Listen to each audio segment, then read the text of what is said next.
Until this starts going, we're not live. Yeah, I didn't realize that.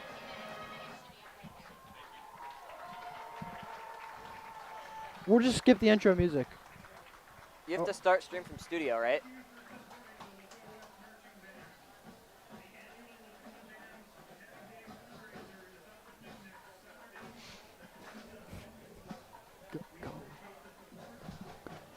Lakota West.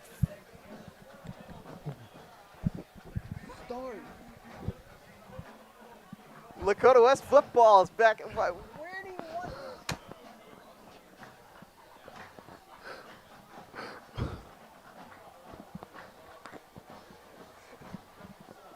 Lakota West football finally back at Firebird Field, and Westchester has showed out in big numbers for this one as our Lakota West Firebirds are getting set to take on their arch rival, the St. Xavier Bombers, and you really couldn't have picked a better Week 1 rivalry matchup, so thanks for coming along with us along this inaugural football broadcast here for the Lakota West Student Broadcasting Club.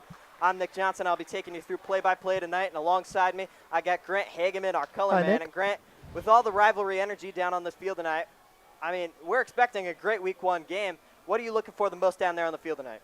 What I'm looking for is I want to see how our passing game is revamped. We've got a brand new running back field all back there with Cameron Good graduating last year. Great running back for Lakota West. Great guy himself, too.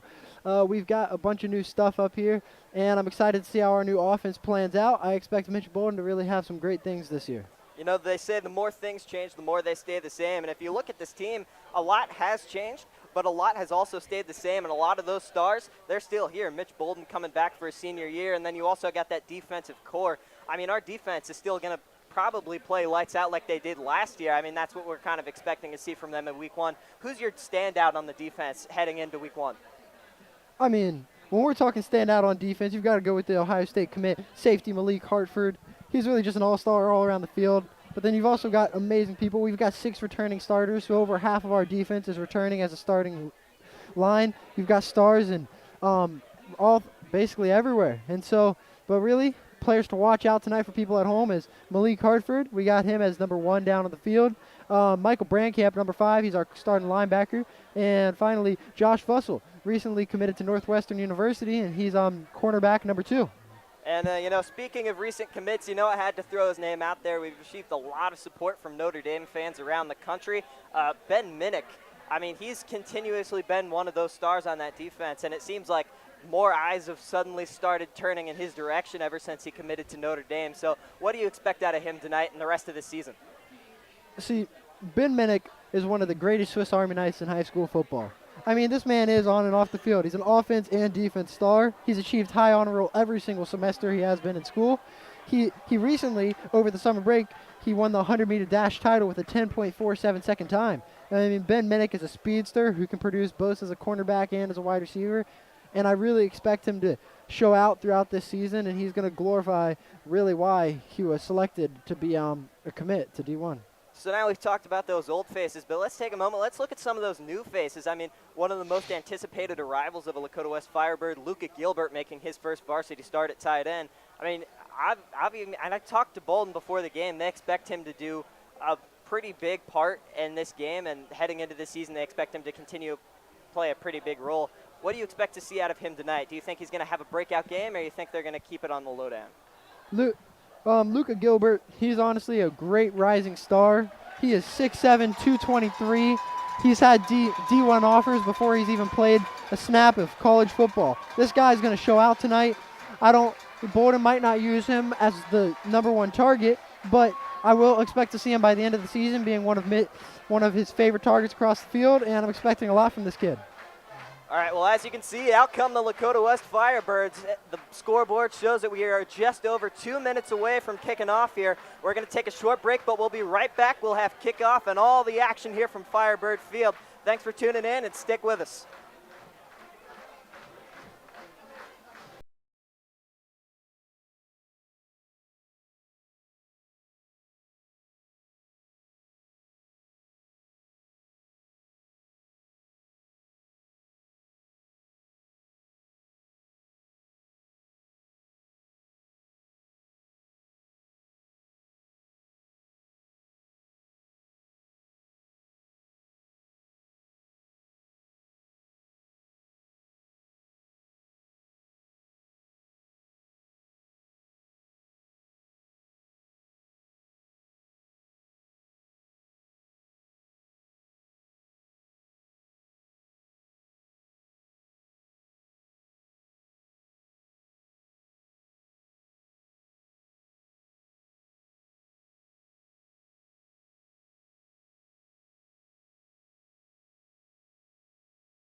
We're back out at Firebird Field. The Lakota West Firebirds deferring on the coin toss.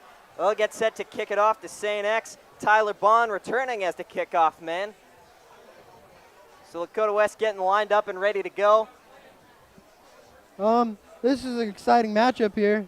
I mean, we all know Coach Bolden and Coach Specht are great friends. They have a great rivalry from all over the years. Back even before Coach Bolden was out west, they were good friends then. This is a great friendly rivalry, but here we are, ready for kickoff to see the next matchup of this great chapter between these two amazing coaches. And the ball is officially on the tee. Bond taking his first few steps back. And we're about to see the kickoff of Firebird football making its return to the area once again. And with the swing of the leg, we are off. Back deep for St. X. He'll take it for a touchback. And just like that, time to take a look at our St. X starting offense. So basically St. X has a new look this year with all of their senior class graduating, including their top receiver, running back, and passer. We've now coming in at quarterback. We have Jack O'Malley. He's a 6 foot, 186-pound junior. Their new returning starting halfback, is, not starting. He's now Stephen Napier. Last year he ran for 94 yards, and 73 of those came in one game, but here we are. First look at them on the field. And Jack O'Malley back ready to take his first snap of the 2022 football season. He'll be out in the gun ready to take this snap. Got a jet motion across the field. O'Malley takes the snap, handoff, immediately dragged down by the, oh no, he stays on his feet. And Lakota West pushes him all the way back to the 10-yard line, wrapped up by a pack of Firebirds. And what an absolute start to the game for the Firebirds defense.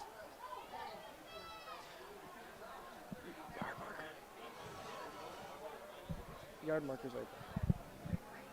Now that ball spotted on the 12-yard line, O'Malley takes a snap and get a penalty flag down on the field.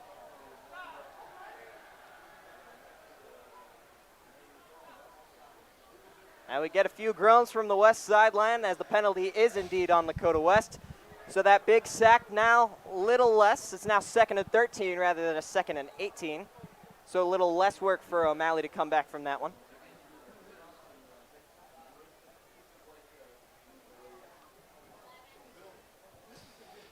This is a great game. Right here we have St. X is trying to get revenge after they lost down 12-2 in the playoffs. Their offense scored a whole 0 points last year in that great winter game. And so they're trying to get some points on the board this time and really shock this Lakota West team who's veteran.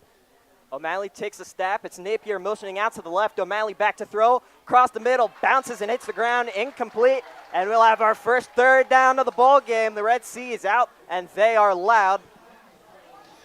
And as we can see, Chatterbox down on the field. They got all kinds of noisemakers down there for this Red Sea. And I can imagine it's going to be pretty rough for this St. X team to convert a couple times on offense tonight. What do you think, Grant?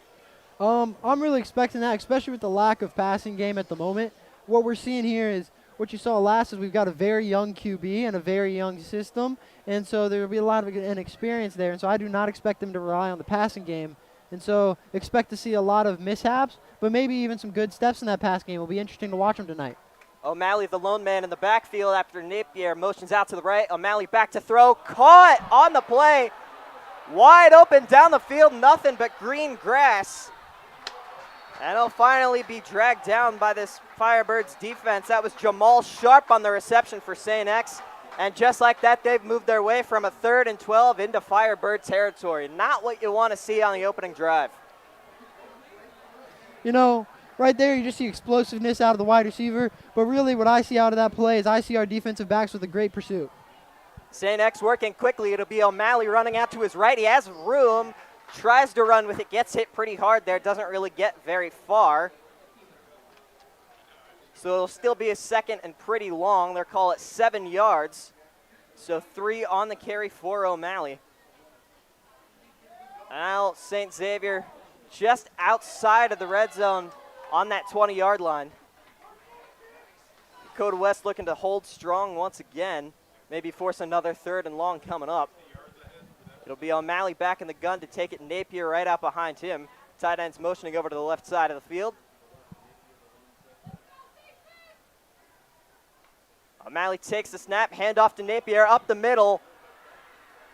And the Firebirds able to drag him down, maybe just shy of the first down. And it will be a third down once again. Napier not able to get it. They'll call it 3rd and 2 is where he was down. St. X going a little fast here. O'Malley in the backfield once again. Napier behind him. It'll be handoff up the middle. And Napier able to wiggle his way through inside the 10. Finally brought down on the play. So now St. X working with a 1st and goal. Stephen Napier, one of the few veteran offensive players for St. X out there. Currently, they only even have 2 players who've ever scored a touchdown. And so, really, they're just going to use him. He's one of the most elusive backs right now, and he's showing that today. Yeah, we knew they'd be a pretty run-heavy team heading into this game with that offensive line. And that's exactly what we're seeing out of them here. They got 9 yards to go to the goal line. O'Malley back out in the backfield. Once again, Napier behind him. So the I form working well for him so far. O'Malley fakes the handoff, tries to flip it away. Lots of pressure from that Lakota West defensive line, and just like that, we're on to 2nd down. Right there, we saw Tabron Benny Powell. Great new addition to the roster right there. He read that perfectly, waited on the quarterback, got him pressured, and made him force that really bad throw. Great play there from Tabron Benny Powell. Benny Powell, another one of those young guys you're really hoping can make an impact on this team this year. Expect to see him maybe on offense and defense based on his offensive pass down at Lakota East, our rival. Transferred here last year, sadly couldn't play due to the transfer protocols in the GMC and OHSAA Sports, but excited to see what he can impact on this year's team. So O'Malley working out of the gun. That'll be a handoff wide out to Napier, and it'll be a 3rd down. St. X not really getting far on this set of downs. So we'll go to a 3rd and goal just outside the 5-yard line. Ball spotted on the West 7. Just under 9 minutes now on the clock.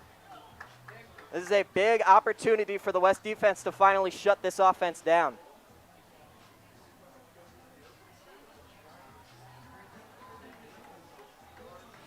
O'Malley comes out. He'll be in the gun, the only man in the backfield.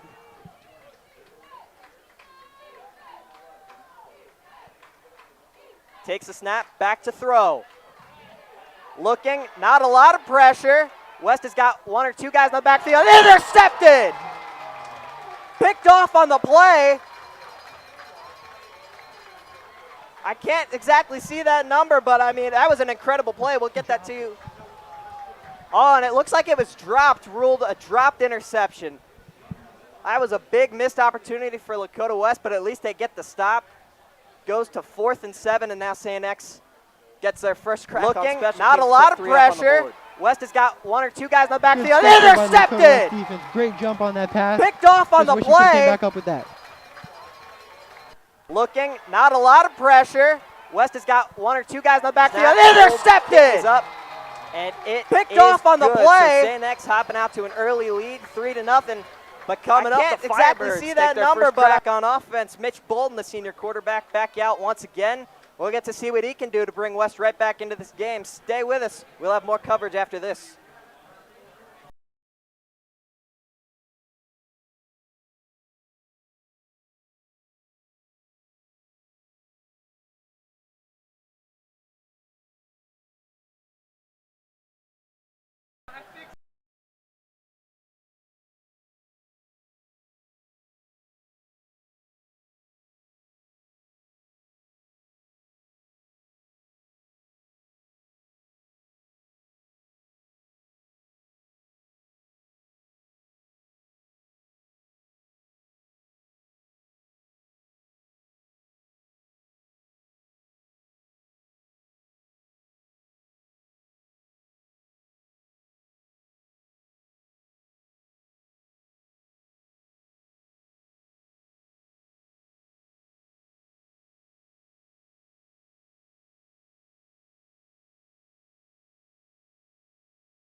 All right, we're back. St. X getting set to kick things off. It'll be Liam Miller out as the place kicker for St. X.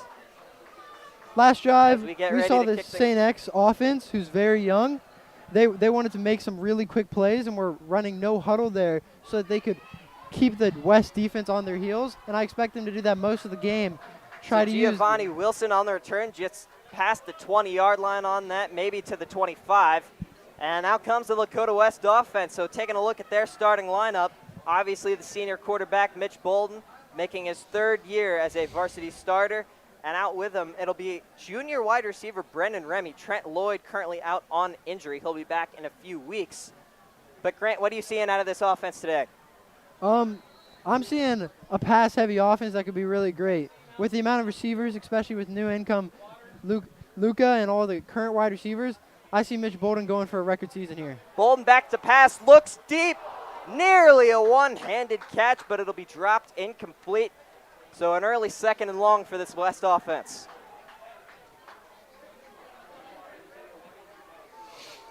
Mitch Bolden, he's really expecting a big year here. Every year he's improved as a starter. In his freshman year, he threw for 642 yards. Sophomore year, he went up to 782. And last year, he took a major jump to 1,900 yards. Expect him to explode this year. Bolden back in the gun. Does have a man out to his right. Takes the snap. Looks to throw. Quick out to Brendan Remy on his left. Remy past the 30.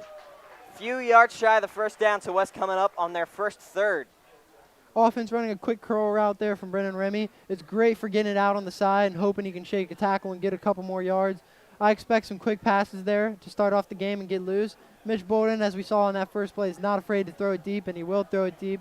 But expect a pass-heavy offense from this Lakota West team this year with the young running back core and veteran passing core. Mitch Bolden out for the 3rd and 5. Takes the snap, fakes the handoff, back to throw. Quick pass, little bit of contact, incomplete, no flags on the play. The Red Sea not very happy about that call, but that'll be a quick 3 and out for the St. Xavier defense, and the Firebirds getting ready to punt it away. Yeah, what we're seeing here is really good learning curve for the Lakota West offense. They're trying to transfer from more of a run-heavy offense into a pass-heavy offense. Expect there to be a bit of a, a little rough transfer there, but I expect them to be really one of the best offenses in the league as soon as they get going. Ben Minnick, the man going to be kicking away the punt. Ben Minnick, punter, wide receiver, defensive back. Man's really the Swiss Army knife of the year. Almost looked like he was going to fake it there for a second, but he finally able to get it away. Fair catch called. There looked like there could have been a little contact from our angle, but I don't see any penalty flags down on the field. So St. X going to get their 2nd crack on offense. Stick with us. It'll be St. X's 2nd offensive drive when we return.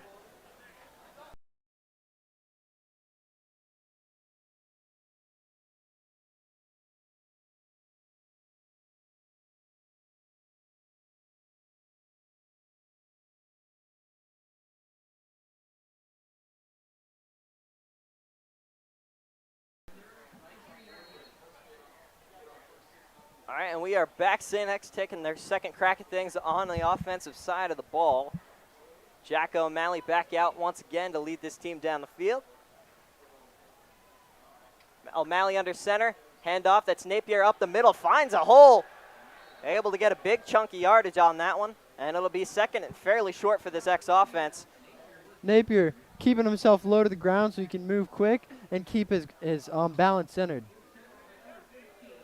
St. X continues to move pretty quickly here on offense. We get an early flag, the handoff to Napier up the middle. A couple penalty flags down on the field.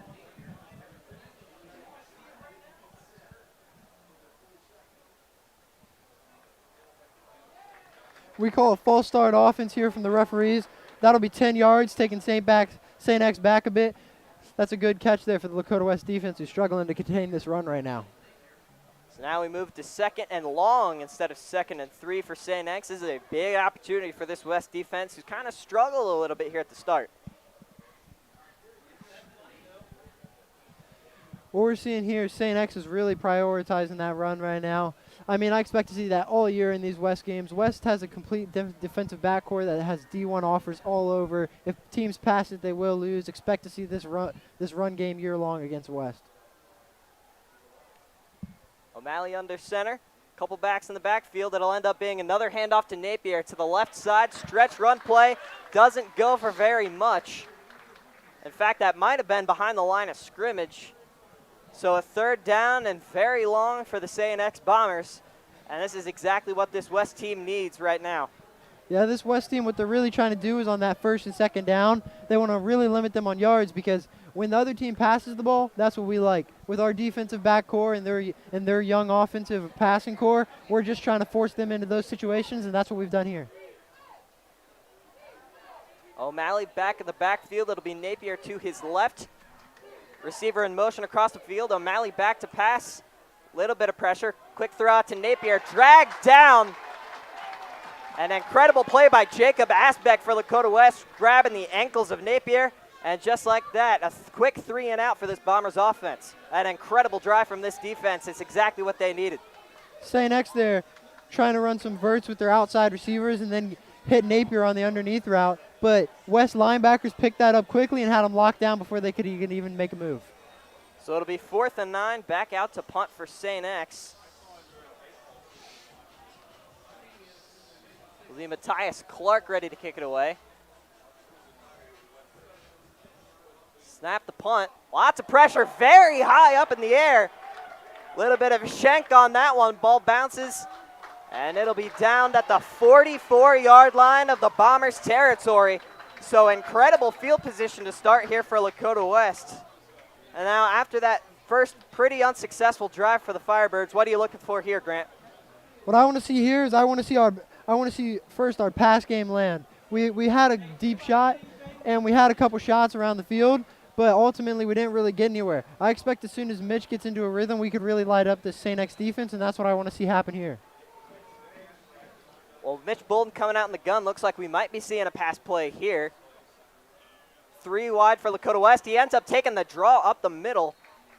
Gets past the 40-yard line, maybe to about the 38 for the St. Xavier Bombers territory. That right there looked like an option play. Mitch looked over to his right, saw the receivers, saw the defensive backs already hounded down on him, and he decided, I'll just take this myself, ran up the middle, and grabbed a good, solid amount of chunk of yards. Firebirds also working pretty quickly on offense. Be Bolden back in the backfield in the gun one more time. Out to his left will be Giovanni Wilson. Bolden once again up the middle, past the 35, reaching for the 30. He's got the first down and maybe 1 or 2 yards extra. And just like that, the Firebirds move the chains for the first time today. Bolden keeping his head low, keeping head down, really just trying to power his way through those defenders. And with the frame you have like Mitch Bolden, you can do that. He's really just getting through it today, and it looks really good on those last 2 runs. Last year on the run game, Bolden went 10 touchdowns, 10 fumbles, so very hit or miss on these plays, but he's been all hit so far tonight. And that'll be a quick jet handoff. Giovanni Wilson able to find a hole on the right side of the field, but St. X wrapping him up pretty quickly. So that'll be around maybe a 2nd and 5 for Lakota West. West seems to be wanting to use a lot of option plays and a lot of play action to really try throwing this defense off, and that's what you can do when you have all these weapons. It's really amazing what West has built up around here, and I'm excited to see how they use them all throughout the season. 2nd and 6 is what they're going to call it. And they just moved it an extra yard up, so 2nd and 5, extra help for the Firebirds. A little bit of confusion in the backfield right now. Bolden sorts through them really quickly. St. X looking to bring some pressure. It'll be Gonzalez out to his left. Bolden fakes the handoff up the middle. And just like that, Bolden down to the 20. Looks like he got the first once again, and the chains start moving. Lakota West just on the verge of the red zone, right outside that 20-yard line. Yeah, once again, that's what we're seeing there. All these defenses know Lakota West has so many options here on offense, and so Lakota West wants to use those. They want to use them as diversions. They want to use them as attack. And so all these plays, we're seeing all these fake handoffs, fake throws. We're seeing all these options because that's what we have. Bolden has so many weapons at his hands, and he's planning to use them this year. Gonzalez and Bolden in the backfield. Motion over, and looks like we get a stoppage in play. Looks like a false start there. Big setback for the West offense, who was on a roll there. So it'll now be 1st and 15 instead of 1st and 10. Maybe that's a blessing in disguise for Lakota West after what we were seeing in that backfield pre-snap. Yeah, it seemed a bit of a confusion. Bolden seemed to be working out, though, like a good quarterback. Seems like he'll be a really strong guy this year. Looks like we got a little stoppage in play, both teams in their huddles.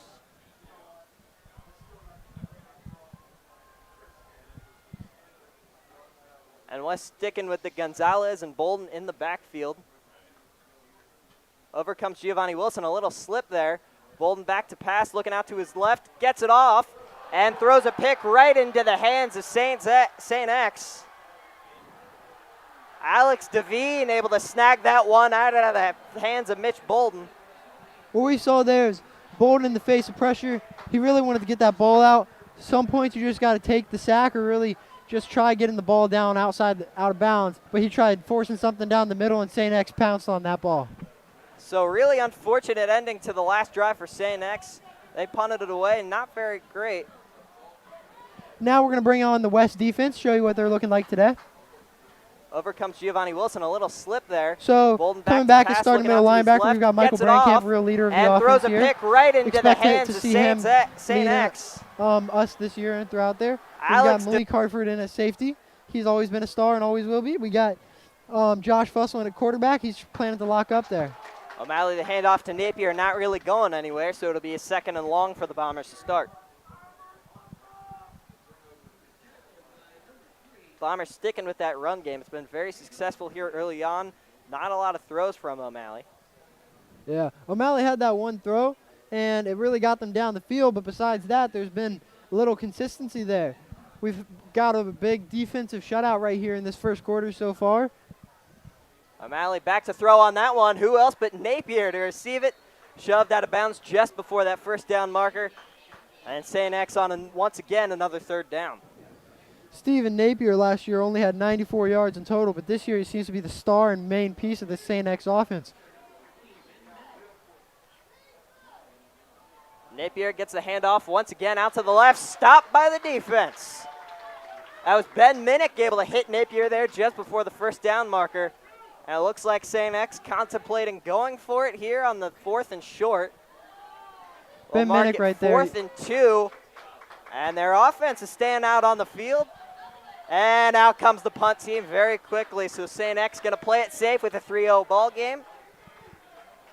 Ben Minnick there getting his head low, using his shoulders, running into Napier's knees and legs there. Just trying to get Napier to go straight to the ground. Don't want to worry about wrapping him up with how shifty of a player he is. Good stuff there from Minnick.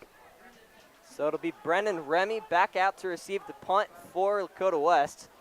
And Brendan Remy's not on the football field. He's actually the starting shortstop for Lakota West baseball team. They'll call a fair catch there at their own 32-yard line. So Lakota West working with their 3rd offensive drive, a new set of downs, and hopefully they can overcome that interception from Mitch Bolden on the last drive. Now we're going to shuttle into the Lakota West offense. We'll break them down fully here for you. Oh, well, my bad. St. X defense. And so here we are with St. X defense. We really got star defensive end Ted Hammond. He's really developed into such a great player. He's a junior here. And we've got Max Bonner switching over from a linebacker to a free safety this year. 2 really good stars, veterans on the team. And I expect to see Coach Speck trying to lean on them to lead this young defense into a great franchise. So Bolden out, 1st and 10. The backfield takes snap, out to throw. And once again, takes that draw option up the middle. A lot to the left, not much of a gain on that play. That run game for Mitch Bolden working so far, but maybe St. X starting to catch on a bit now. Once again, Lakota West offense is really just trying to use those options as diversions. But currently right now, St. X defense is really locking in and just seeing all these and seeing and figuring out who the ball is really going to. And they've locked us up so far here in the first quarter. As the clock expires, that'll be the end of the first quarter. As we flip sides of the field, we'll go to a quick commercial break. We'll be right back in a few moments. Stick with us. You're watching Lakota West Sports Broadcasting Channel.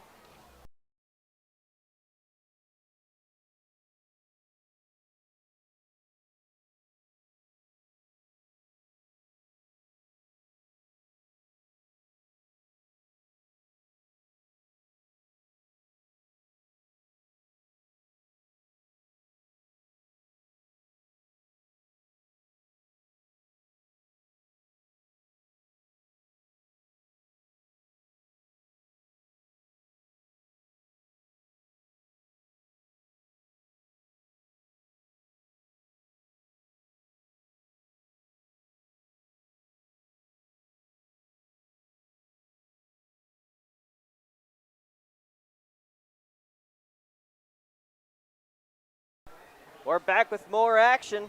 Beginning of the second quarter, Mitch Bolden looking to lead this offense down the field into the end zone for the first time tonight. Still a 3-0 ball game. St. X able to get a little bit of offense on their first drive. Ever since then, pretty dry on the offensive front. Defense dominating most of the game. Bolden takes that snap, rolls out to the left. Quick throw, a little off target there, and it'll go out of bounds and incomplete. So an early third down for Lakota West. Lakota West is really trying to use all their weapons. Bolden ran out to his right, threw it down at the corner route, comeback route to Ben Minnick, but sadly it was just a bit out of his reach, a little bit low and far right. Not Bolden's fault, he was on the run, but good effort there for the team, and now they come back out for a 2nd and 10.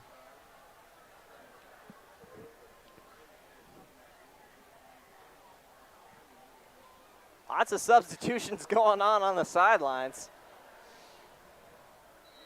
And we finally get our huddles together. I'm not sure what was going on there. Huddle's still not really together. We've got confusion. Refs are now blowing. And we do get a 3rd and 10. Bolden takes a snap out in the backfield, fakes the handoff, looks to throw. Across the field, dropped at around the 45. That could have been a big opportunity for West, but instead they'll take another 3 and out and punt it away. Josh Fussell there on the dropped reception. Seems they're using many of their star defensive players to really play a big role in this offense today. Targeted right there for him, but sadly he just dropped the ball there, and so the punt team's now going to have to come out. One of the few captains on this Lakota West football team, too. Oh, yeah. Great captain core there. Lots of amazing leaders, and just expect to see a lot from them this year. That'll be Ben Minnick out to punt one more time. Way this game's going so far, looks timeout from St. X. Timeout called. So it'll be a St. X called timeout. Maybe icing Ben Minnick, the punter, a little bit there. Looks like there's been quite a bit of confusion all drive long on both sides of the field, so can't really say what's going on their sideline. So far, we're in a really big locked-up defensive matchup. It really is very reminiscent of the playoff game last year, and what better way to be it? This is a revenge game for St. X and a big rivalry match for Lakota West. Sadly, a lot of those key players have graduated, and so we've got the new young guys, and it's really amazing seeing them all come out and show out. But here we are coming back from St. X's timeout, and we're ready to resume play here. All right, so Ben Minnick back out one more time, looking to kick this one away. Back deep for St. X is A.J. Martin. Take the punt. Whistle's blown, ball is spotted, and we're ready to get this one up and away. There's the snap. And pretty solid kick from Minnick. A.J. going to call the fair catch there, and they'll have it just shy of their own 30-yard line. So we'll come back in a few. St. X looking to do a little bit more on offense. Lakota West looking to shut them down one more time. Stick with us. We got a lot of action coming up on the way.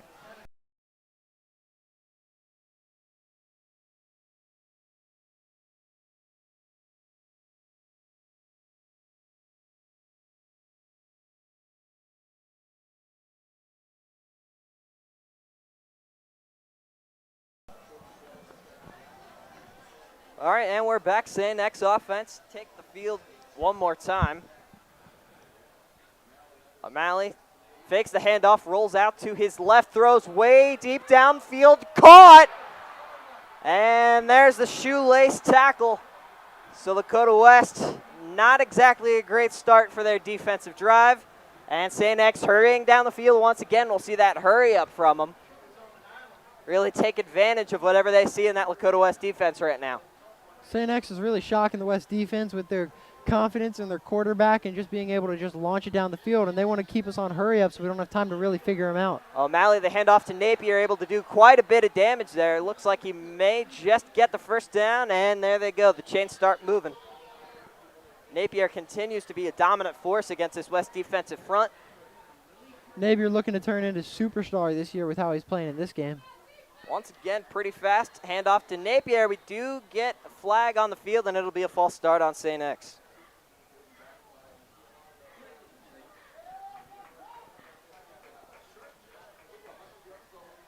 Beautiful day here for football, though.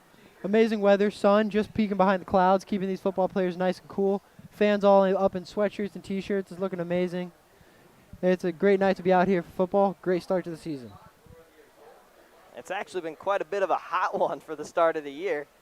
They're always warm in August, but I mean it's been real bad out there today. Oh yeah, luckily there's a nice breeze.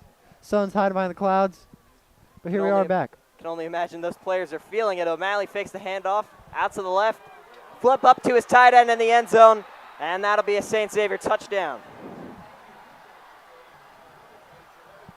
So West struggling here early. It'll be 9-0 before the PAT. And that St. Xavier student section keeps getting rowdier. And the Red Sea looks like it has officially been tamed here early.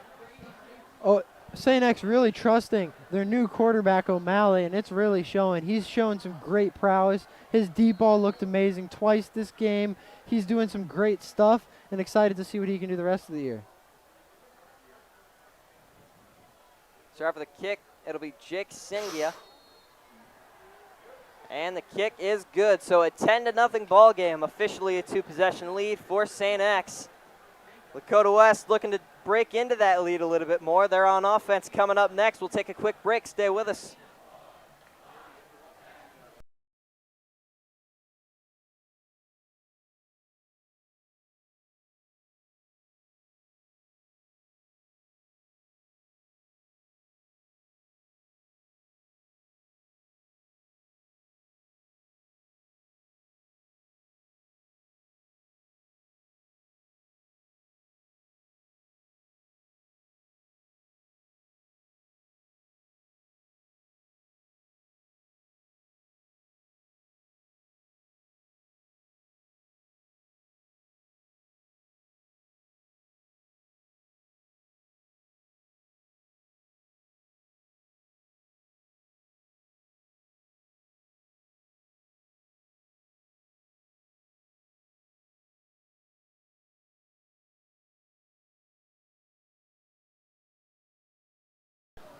Go. And St. X getting ready to kick this one off to Lakota West. 10-0 our score here early, 10:56 on the clock in the second quarter. West really needs to turn this into a scoring drive before it gets out of hand. Looking to keep this one tight with this upcoming possession. Liam Miller able to boot it away for St. X. And that'll be caught, and it steps out of bounds at the 10-yard line. Interesting choice not to let it bounce and go out of bounds. Sure, that west sideline not too happy with that decision. He'll probably get talked to by Bolden. Hearing some disgruntled calls from coaches and people all alike. Ball should have probably bounced out, but West offense hoping to adapt and overcome the conditions they've been left in after that current punt. And this is really not the game you want to see fundamental mistakes take place. So Bolden and the West offense back out. West this game so far have currently been using a run-pass option play with a bunch of play action. And we'll see if we see another one of those options here. Bolden in the backfield to get man across the field on the jet motion. Bolden rushes up the middle. And that St. X defensive front continues to be a wall stopping Bolden on that run. There we did see another run. We saw another option play there between the running back and quarterback Mitch Bolden. And Bolden decided to keep the ball, but ultimately it might not have been the right decision with how those linebackers really just hunted him down and got him back in the right about the line of scrimmage. So it'll be 2nd and 10, so officially no gain on that run from Bolden. It'll be Gonzalez out to Bolden's right. Snap taken, fakes the handoff. Bolden moves up in the pocket, looking to throw. Ball stripped out. And Lakota West able to jump right back on it. You could feel the air sucked out of the West student section with that one. But luckily, disaster was avoided. Bolden there. We've now seen it twice this game where pressure's coming in hot, and he seems a little bit skittish back there. First time he threw it when he might have should have taken the sack and threw it right to a St. X defense. This time he holds onto the ball just a little long, pumps it, and leaves himself open for a strip right there. Luckily, Lakota West was able to jump on that ball. So we'll see one more 3rd and long. They actually gained a yard on that fumble, so hey, maybe it was a good thing. Oh, no, they just changed it to 3rd and 11. Never mind on that. Chains keep moving on us, and so does Bolden. Takes a snap at the backfield. Dragged down. Is that a safety? It is not. They're going to call him down on the 1 yard line. What we see there is forward progression. That tackle started while Mitch was on the 1. See where that ball gets spotted. Yep, right there on the goal line. Yeah, Bolden was pulled back into the end zone. While he might have fell into the end zone, the tackle started on the 1. And so we have the ball come out there, and we're going to have Minnick take a really short snap, and he's going to try booting this ball as far as he can. Not a lot of room for Ben Minnick to work with, but he'll have to make do.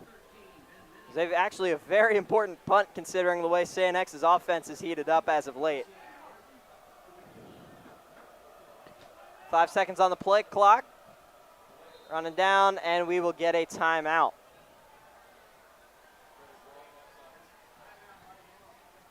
So Lakota West takes their first time out of the half. It's 2 timeouts apiece. St. X still leading this one over West 10-0. We'll be back in a minute.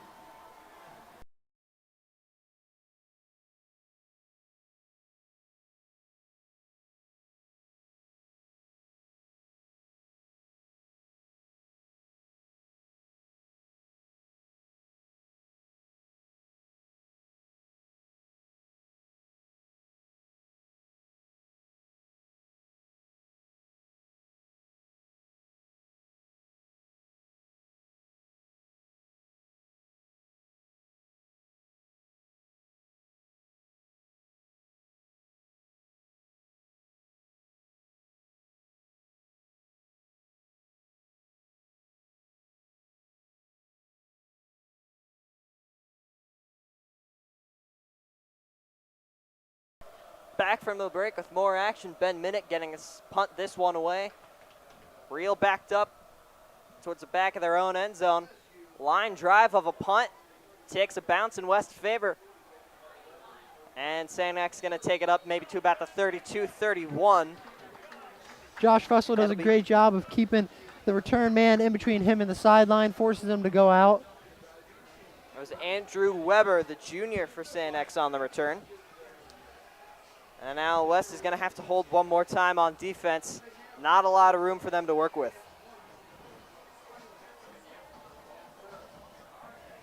So O'Malley back out one more time. West has to bend but not break here. They can allow a field goal and keep it to possession. It'll be O'Malley under center, takes a snap, handoff. And it'll get to about the 25-yard line, so about 2nd and 5 coming up for St. X. West right here is currently playing up with their defensive backs up, currently tight up close to the line, lots of men in the box. It seems they've started to fear Stephen Napier up here. And with like Malik Hartford playing within 10 yards of the line of scrimmage and those safeties really far in, you can tell they're really focused in on that run game. But St. X also noticed that too with their couple of deep passes that have really killed West. Gage Patrick in the backfield for X. He takes the handoff from O'Malley. Wrapped up pretty quickly. There is a flag on the play after the tackle. Hartford there in on the tackle. And it'll be a hold. And just like that, St. X backed up a couple more yards. 5 yards there on the penalty. Good get for West here, who's still struggling on both sides of the ball, really just trying to figure out what they need to be. 8 minutes to half, 1/3 through the second quarter. Now we'll get the spot of the ball coming up. It'll be placed on the Lakota West 35-yard line, 2nd and 15 for the Bombers. O'Malley in the backfield with Gage Patrick. Patrick moves out to the left and quickly out to the right. O'Malley not going to look in his direction there. Back to throw, scrambles, now looking for Gage Patrick. And that'll be incomplete over the head of Patrick, so we'll get a 3rd and 15 on the way. Ball just over the head of the Lakota West defensive back. 2 backs there, double coverage. Seemed to be a throw out of bounds from O'Malley there. Great play, showing a lot of almost veteran intellect with how he's handling this ball, even though he's really new to the game. Seems to be a really smart guy, and he could do big things in his career. So a big 3rd and 15 coming up for this defense. 7:31 on the clock.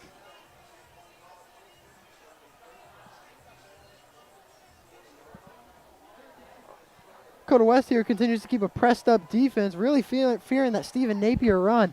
I expect O'Malley to try capitalizing now with a shotgun set. O'Malley shotgun, and there is a penalty flag. It'll be delay of game on St. X, so back them up even more. That'll be 5 yards there. So 5-yard penalty. We're now looking at a 3rd and 20 for the Bombers.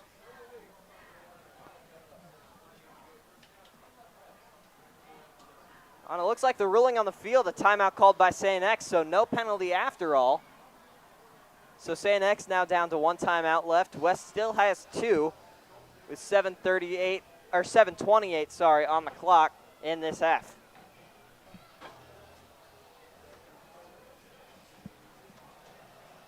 So Grant, what do you think we're going to see out of this defense on this 3rd and 15? We've got 15 yards here. I mean, at least expect not that press coverage we've been having for a bit here. I expect the safeties to be back a bit more, maybe seeing a cover 2 or cover 3, trying to limit those deep routes that they attacked us with earlier. And I expect some linebackers standing in the box hoping to limit those quick slants. And if they do decide to go with the Napier run, I expect to see them trying to come down through those A-gaps. You know, once that ground game gets going, the floodgates open for offensive potential. That's kind of what we're starting to see out of St. X right now. It'll be 3rd and 15, both teams getting set. Ben Minnick playing the lone safety up there. It looks like we're playing cover 1 man. O'Malley back to throw on the 3rd and long, evades a couple of sacks.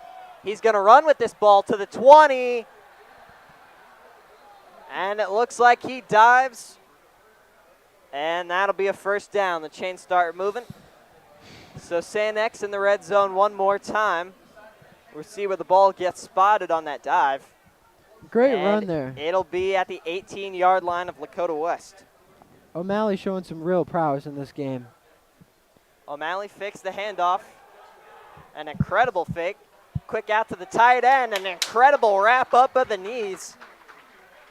Not much for St. X on that play as we just get under 7 minutes on the clock in the half. Malik Hartford hits him hard and gets him down. Malik Hartford seems to be playing with a lot of emotion here, which is always great to see. He seemed pretty heated up after that tackle, and that's what we need from this defense. We really need them to lock in, use their emotions, and be ready to take whatever St. X has to offer here as they're begging to get in and score 7 right now.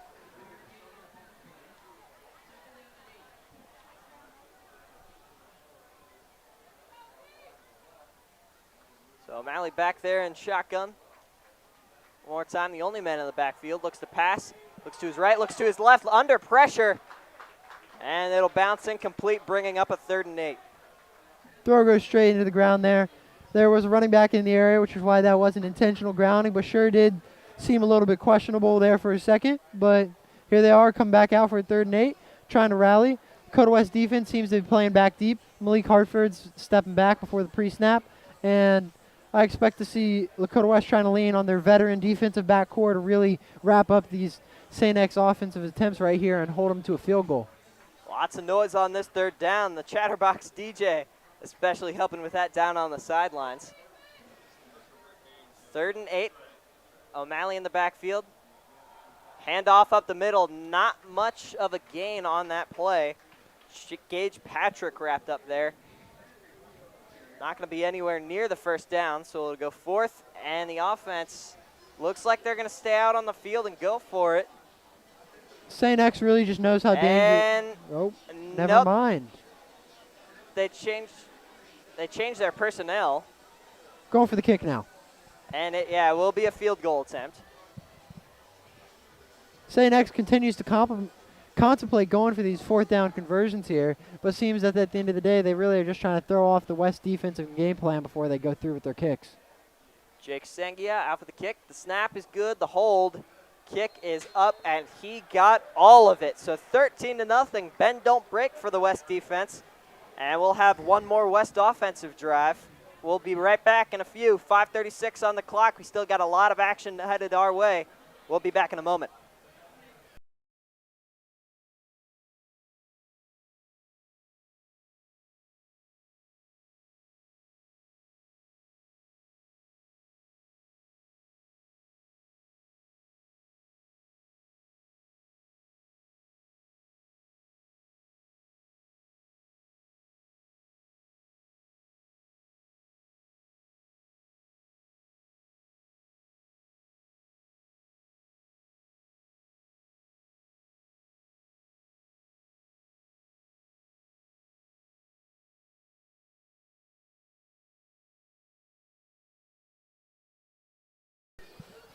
And we're back, St. X. Getting ready to kick this one away to Lakota West once again. It'll be Liam Miller for the kick for St. X. Couple guys back deep for West. Kick is off, and it'll be caught around the 10-yard line. Lots of blocking downfield. Pretty good return, almost to the 35, around the 34. So pretty decent field position to start for Lakota West here. Lakota West coming out with their offense now, and they've got a really good core here. Trent Lloyd, veteran wide receiver, sadly injured. He's got a hamstring injury. He was expected to be out for like about 2 weeks. Mitch Bolden, 4-year quarterback, great veteran. You know him. He's a familiar name. Giovanni Wilson, new running back core here, starting to try to restart and take up Cameron Good's idol. We got Brennan Remy as our secondary wide receiver, and Udez Gonzalez Jr. as our fullback. Both teams getting ready to come out onto the field. It'll be 5 minutes and 30 seconds on the clock for Lakota West. Lakota West here is really looking to cash in. If they pull off a good drive here, they get the ball at the start of the second half. They could get a 2-for-1, 14 points right there without even having to give the other team the ball. They definitely need to get back in this one. Rush to the left side, maybe gets a yard out of it. Bolden does a light pump fake before running down up the middle. Didn't really sell the X defense as those linebackers quickly filled up the gaps in the line and just stuffed Mitch before he could even start to get a run going. They're really picking on that option. That'll be Bolden in the backfield, Gonzalez to his right. Bolden takes the snap, fakes the handoff, looks to go up the middle one more time, fakes out, evades the pressure out to his right, and he's able to get quite a few out of that. Dragged out of bounds, maybe around the 29-30. So it'll be third down, but not very far to go for Lakota West. It's first. I don't know, looks like they're going to say he reached for it and got the first. So the ball spotted on the 31-yard line, and the chains will move. Yeah, we see there Mitch Bolden finally adapted that pressure. He stumbled a couple times earlier in the game, but this time he really got a hold of it, backed up, repositioned, and got a good run out of it. So Bolden out once again. Gonzalez the back out to his left.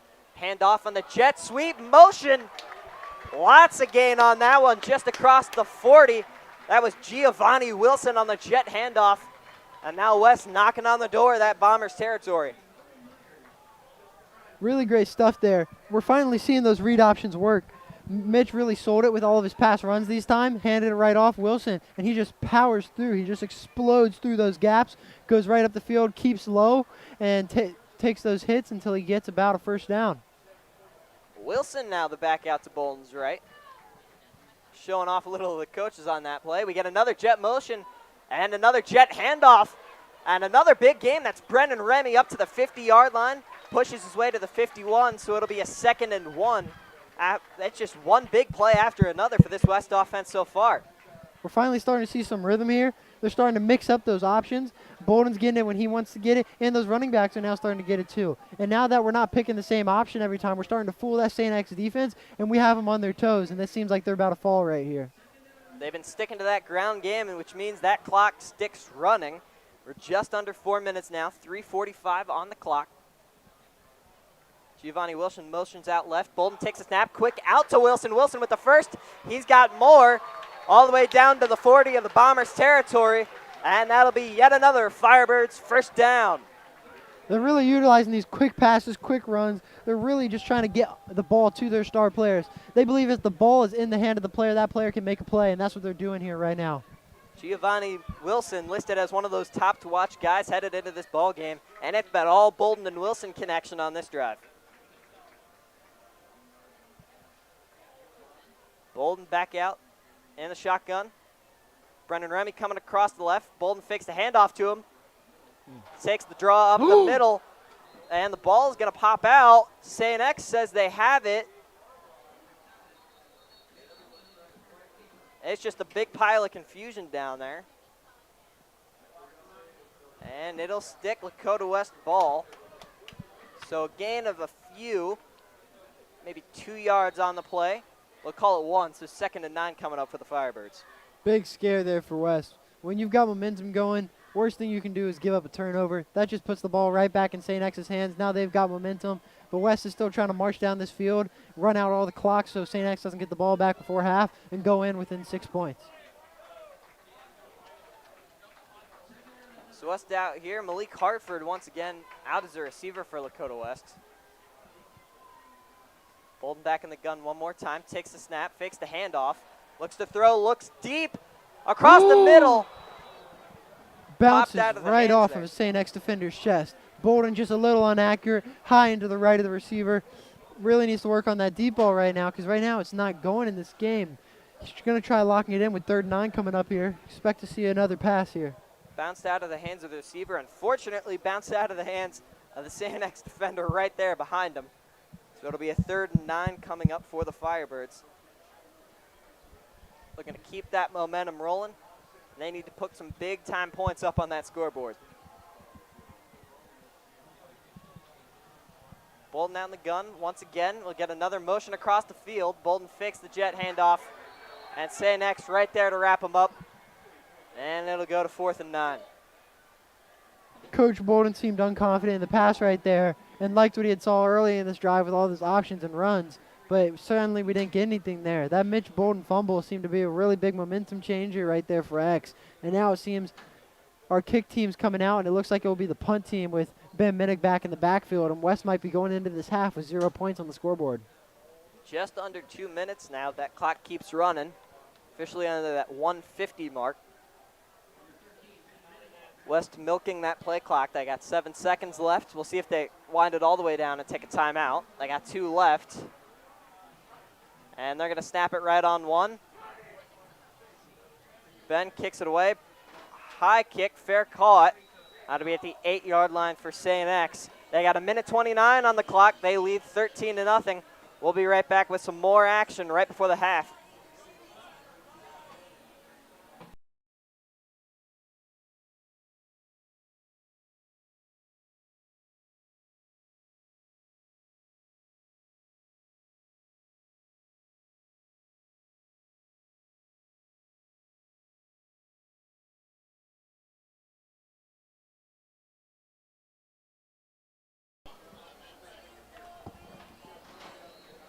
St. X back on offense. They got 1:29 on the clock.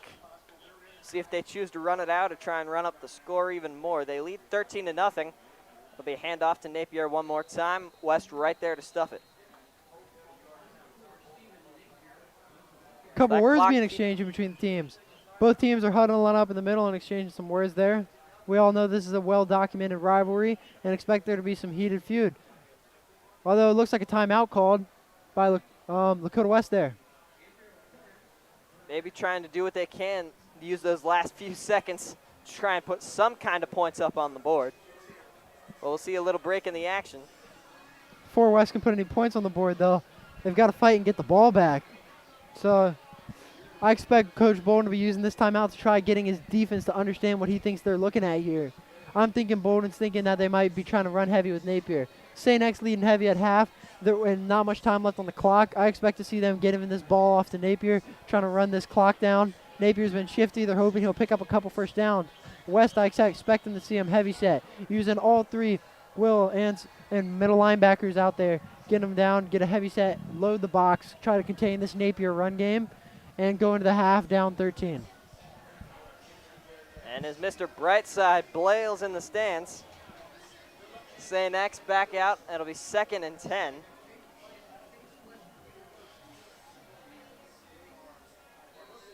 West defense still getting set.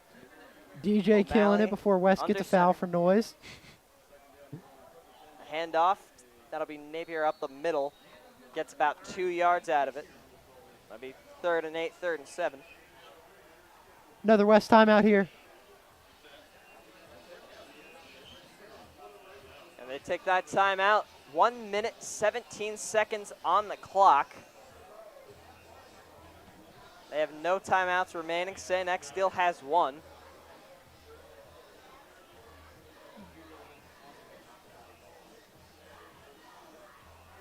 So a big 3rd down on the way for Lakota West.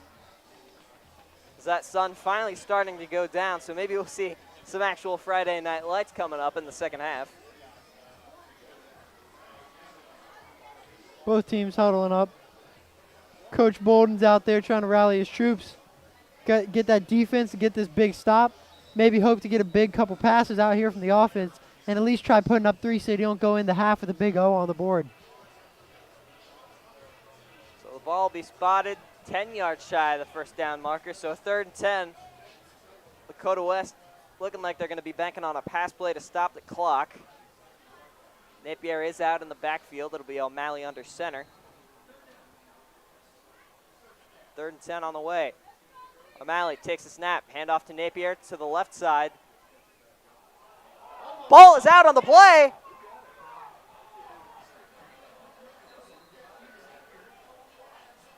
It's a pile right now.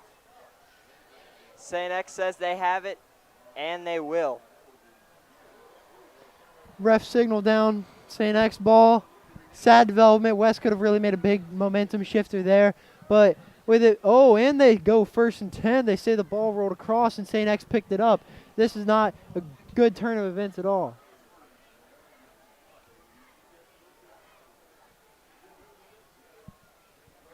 Yeah, so an interesting choice to move the chains there.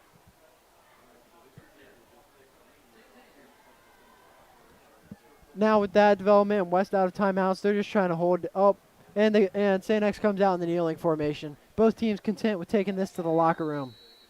Oh, flag. Now we got a flag on the play. Potentially on St. X.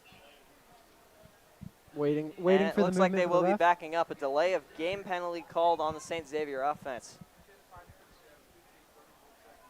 It'll be 5 yards and now 1st and 15. Not really much of a difference considering they're out in the kneel. And there it is. With West out of timeouts, seems we're going to half.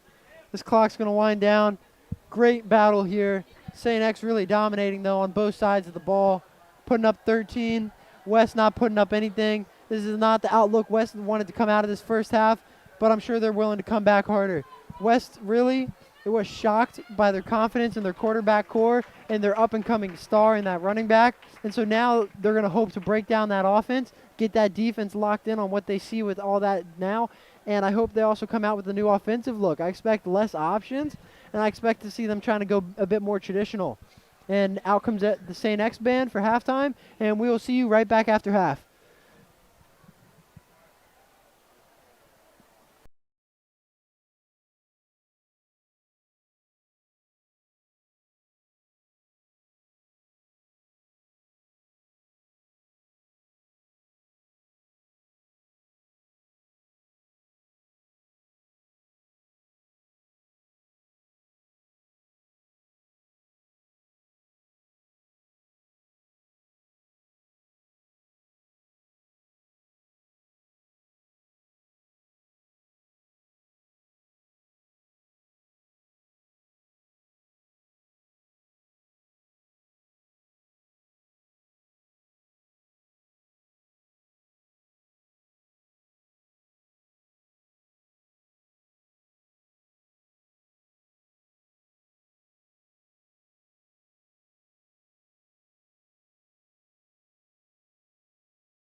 Hey, welcome back here. We've got the marching Firebirds about to come out real quick, and feel free to watch them.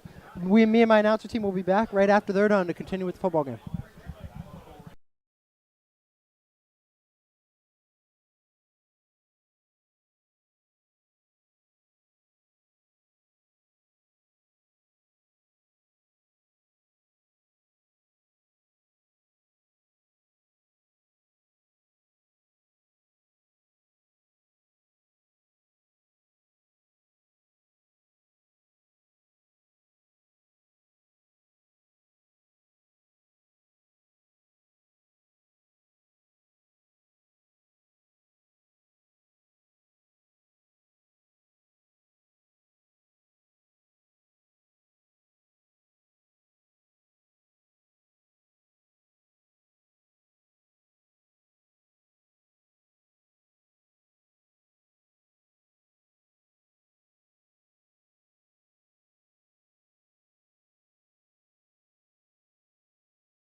Welcome on back down to Firebird Field. The Bombers getting ready to kick it off to Lakota West to begin the second half of play.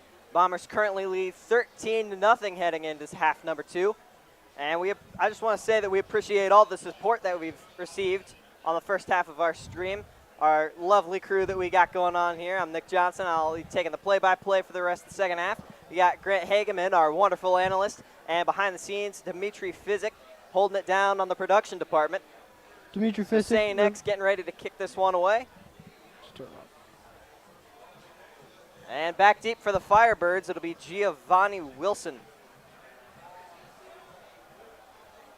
Say next is ready. And with the swing of a leg, we are off in half number 2. Lakota West takes that kick a little bit past the 30-yard line. You can so do start that return. about 20 yards shy of Bomber territory. You could do that return due to the massive impact blocks of those front runners, really opening the path there for our returner.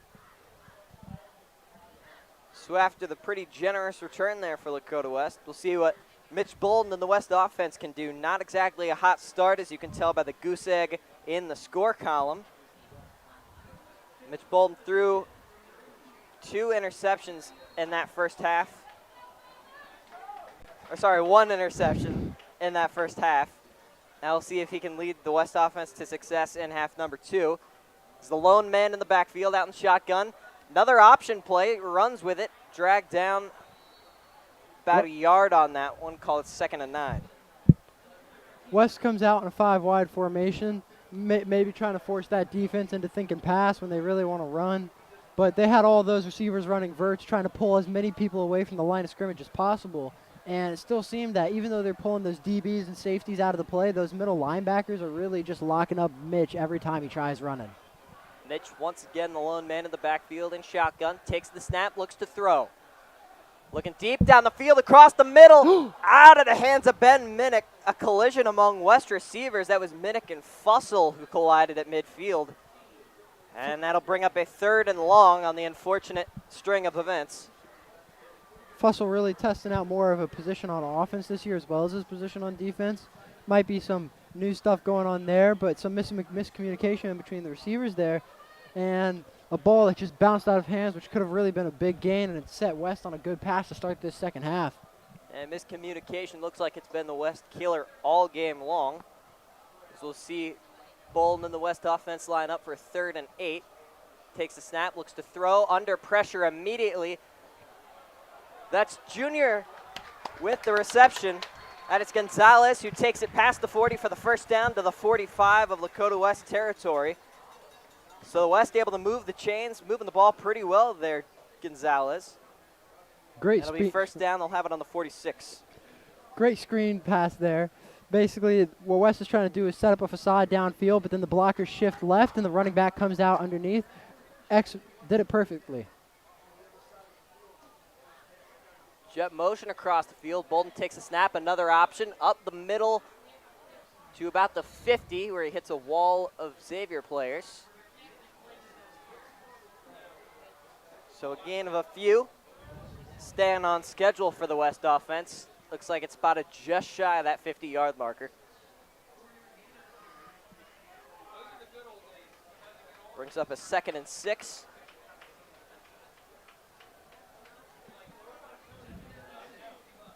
Brennan Remy will be the receiver out on the left side. It's Minnick and Fussell on the right side.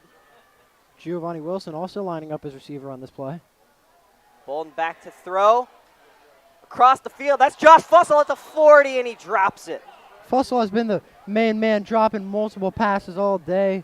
His hands are just not there right now, and it's been causing West a lot of pain throughout this game with multiple huge gains. Just dropped out of Fussell's hands without any contact from a defender within 5 feet.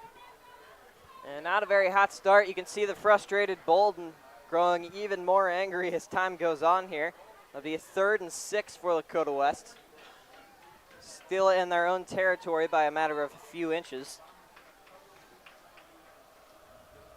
It's Gonzalez in the backfield with Bolden. Bolden looks to throw under pressure from the edges. Bolden throws downfield, nearly picked off by Say Next, but it's batted away, incomplete, and out of bounds. Amazing pass break up by P.J. Rose, veteran linebacker here for St. X. He's really just sitting across the middle, trying to take out those slants and all those crossing routes, but he really analyzed that play well, saw the vert coming down the field, saw a one-on-one, decided his defensive back needed help, dived in, blocked the ball. Great read by P.J. Rose, good leader for this St. X defense. So out comes the special teams unit. Well, it's 4th down. It'll be Ben Minnick kicking it away one more time for West. West not getting the start they were hoping for. They wanted to come out here, shake things up. Ooh, snap fumbled. Botch snap, and now Minnick going to run with it and flag on the play, but Minnick, he's going to pick up the first. He's at the 40, the 35, breaks the tackle, 30, the 25, 20, 15, 10, 5, dragged down by an ex-defender at the 2. There is a flag on the play, so we'll see if that brings him back. And West is celebrating. It looks like it's going to go for him. And there it is, the penalty on West. So an incredible botched punt turned into a success. Unfortunately moved back. Coach Bolden on the field saying his mind, trying to keep his players in the game. When you lose such a big gain like that, it can be hard to keep your head up. But these players ultimately need to keep in this game because they're down 13 against a huge game and a big rival. And so they really need to get together here.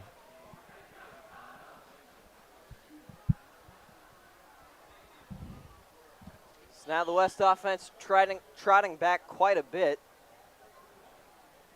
I wonder what that foul was that took them around about 20 yards backwards. Looked to me like a holding, but they're backed up pretty significant amount for a holding call. Yeah, holding usually is only 5 yards. Maybe there was like 4 or 5 holds there, but we'll need some confirmation on what that penalty was before we speak to anything official. So the snap actually successful this time. Fair catch called for just shy of the Bombers' 35-yard line. So we'll take a quick break. We'll be right back with some more action. St. X still up 13-0 over the West Firebirds.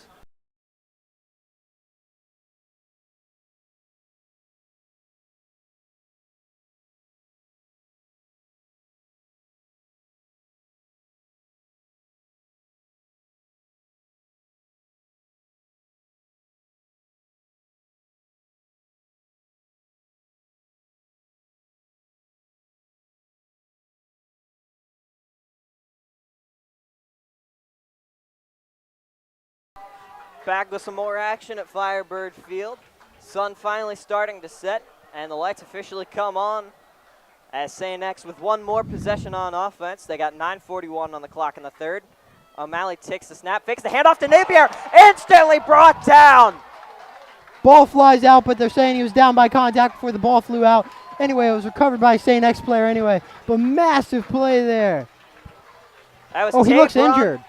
Number 90, who sacked the quarterback, is limping off the field. Oh, he's grabbing for his, feels ACL, he's jumping. That does not look like a good look. That was Tay Braun, Benny Powell with instant contact on O'Malley behind the line. We'll call that a loss of 8, and now we go to a 2nd and 18 for the Bombers.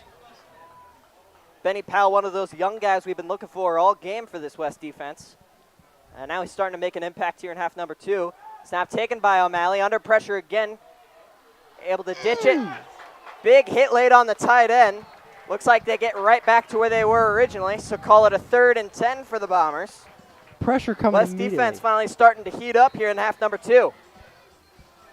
It seems that West's game plan for defense in the second half is they know that although their quarterback has been playing well, he still is young. And so they seem to want to put pressure on him and make him think on the fly. And you know, when you think on the fly, decisions can be made quick. And right now it seems to be working, and West is really trying to get their offense back out here quick.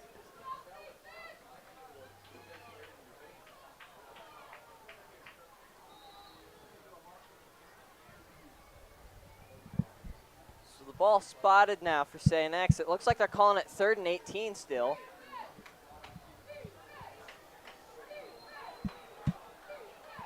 So it'll be O'Malley back in the shotgun. The Red Sea heating up, getting real loud and rowdy for this 3rd. It'll be Napier motioning out to the left. O'Malley back to throw.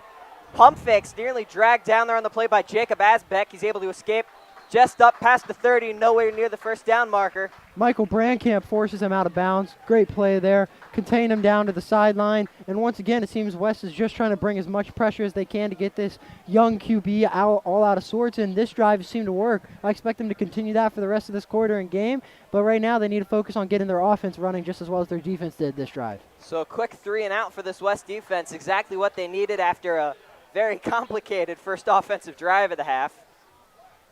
So now the Bombers sent to punt it away. Back deep for the Firebirds. It'll be Brennan Remy.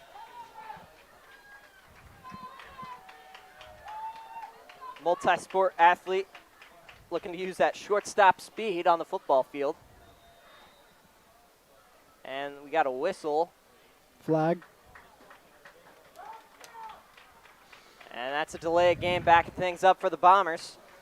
So we go from 4th and 10 to a 4th and 15. So now even better possession set up for Lakota West here on this punt.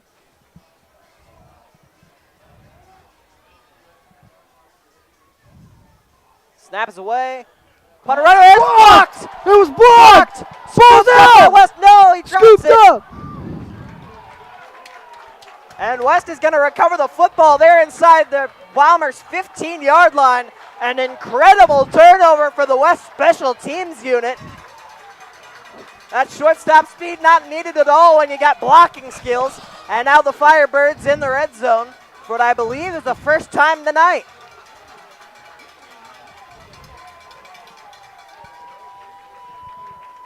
The Red Sea is loud and rowdy. It's a 13-0 ball game. St. X leads right now, but that lead might not stand for long.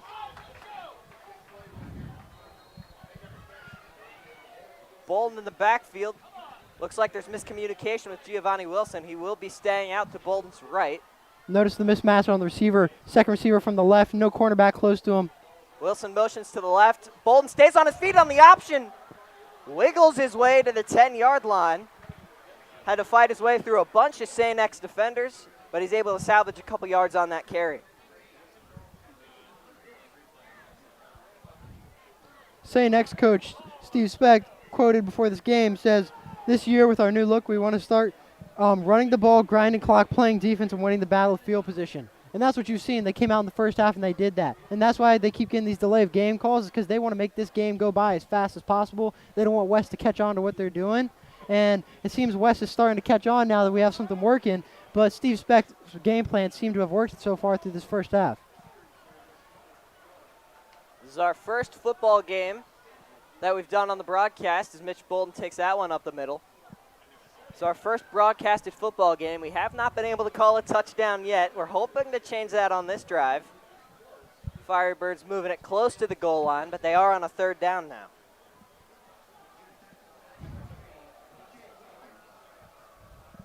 It'll be 3rd down and 5. Firebirds changing some personnel here.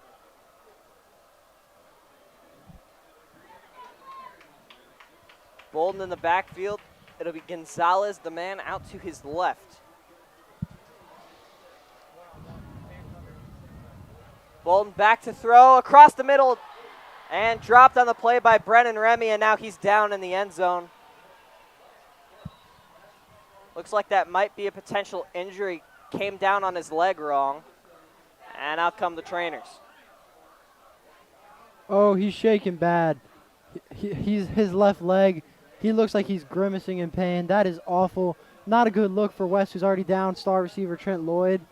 This might not be a good look. We'll go on commercial here while we wait for the injuries to overcome.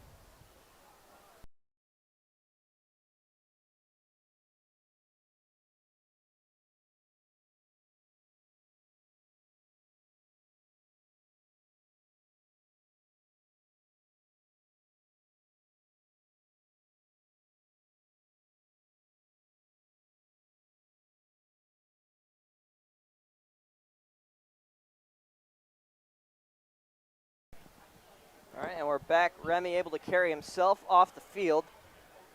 Now the kicking team going to come out for West on this 4th and 5. Looking to make it a 13-3 game. Tyler Bond out to kick this field goal. Ball spotted at the 8-yard line. Be a 25-yard attempt. Bond pretty consistent, and he gets it through the uprights there. West has their first 3 points of the day up. It is now a 10-point Bombers lead, 13-3, 6:14 on the clock in the third. We'll take a quick step aside for a moment. We'll be back with St. X's retaliation to those 3 points right after this.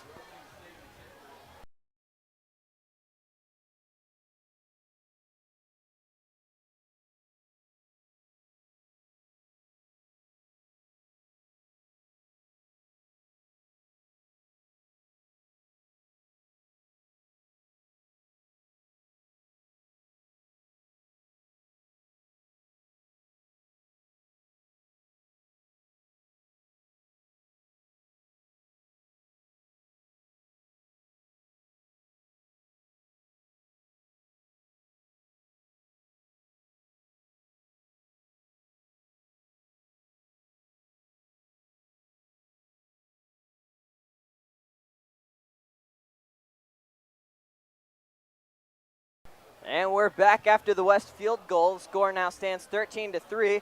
If you're just joining us, St. Xavier dominating the first half of play. West has been carrying a lot of momentum in the second half, and they now have 3 points on the board to show for it. As they get ready to kick it away, it'll be Bond ready to swing the leg. And it is up and away. Caught at the 2-yard line. Up the middle of the field, finds a bit of a hole. Dragged down just before the 30. There is laundry thrown on the field.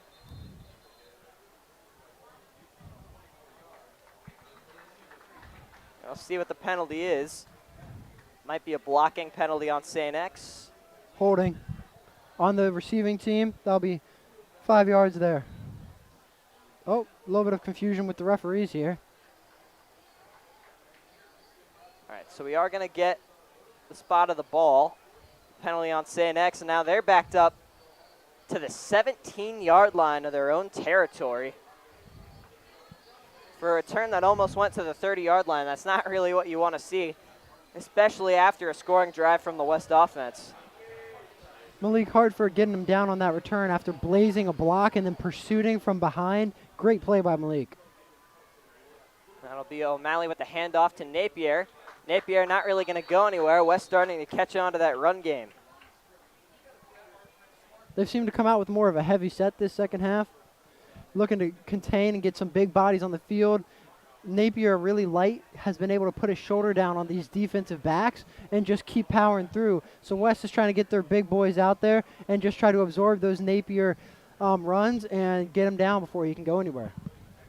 So it'll be 2nd and 9 after the 1-yard Napier rush.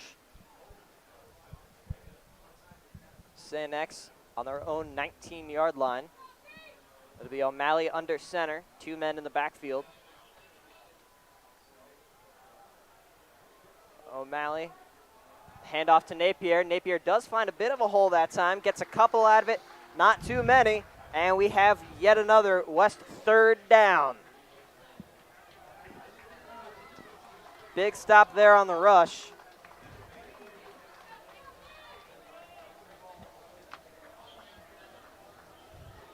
West with their heavy linebacker Now core out St. there. X bricks the huddle.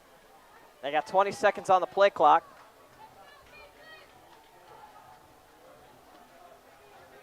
O'Malley under center once again. 3rd and 4 is where the ball will be spotted.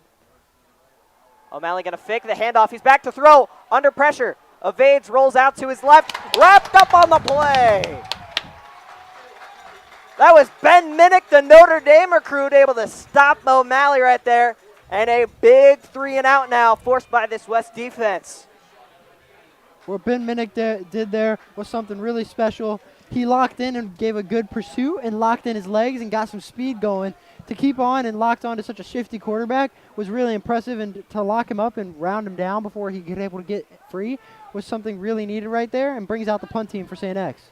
You can really feel the momentum shifting. And the punt team now out for St. X. The Red Sea louder than it's been all game. Now the punt is up and away, not blocked this time, up to about midfield. Remy, who went down with an injury, back to receive that punt, but he's going to let it bounce out of bounds. The Firebirds will have the ball around their own 45-yard line to start.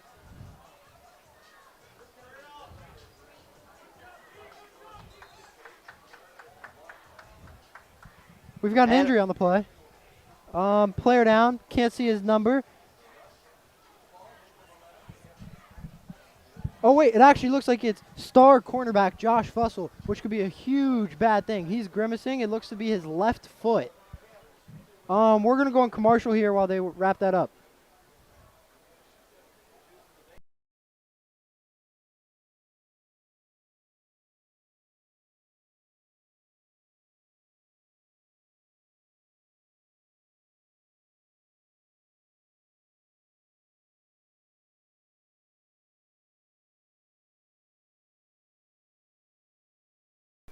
So Josh Fussell able to carry himself off the field, a little bit of a hobble in his step. He'll go to the medical tent. But West will now have the ball at the 45-yard line, 1st and 10 off the punt. That could be a big defensive loss for the Firebirds. They look to make it up here. Jet motion, handoff, that's Giovanni Wilson. He's able to carry it close to the 1st down marker. Will they give it to him? They will. The chain's moving. So 1 play, 1 first down for the West offense. Giovanni Wilson on the jet handoff, able to find a hole and run with it.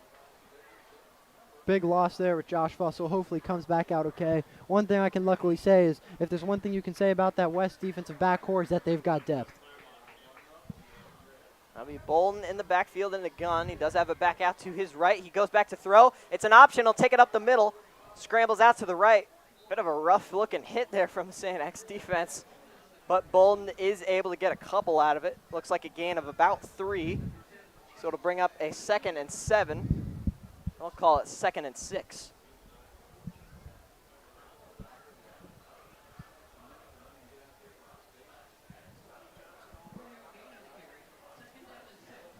Bolden coming out once again in the shotgun formation.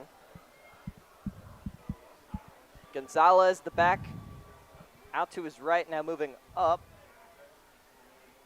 Giovanni Wilson, the man in motion on the left side. Bolden back to throw, looking deep to Giovanni and dropped off the shoulder pad, it looked like. A big missed opportunity for this West offense. Giovanni Wilson there just never tracked the ball. He was turning back, he was turning left, he was turning right, and at the end of the day, he had his back to the ball when it was thrown, and ultimately he just let it bounce off his shoulder pads when he just really didn't have a look at where the ball was coming from. So now a 3rd and 6 brought up for the Firebirds. But still huddling up. Giovanni Wilson noticeably upset, banging on his helmet in the huddle. And it looks like he's on his way over Josh to the Fussell sideline. Josh Fussell comes out of the injury tent. He's walking fine now without a limp. He did hop a couple times like he's trying to kick out the injury, but he's walking around on the sideline, and it looks like he might be able to come back in this game, but only time will tell. And it looks like there's a timeout called on the field. That'll be timeout called by West. They have 2 timeouts remaining in the half. We'll be right back after this.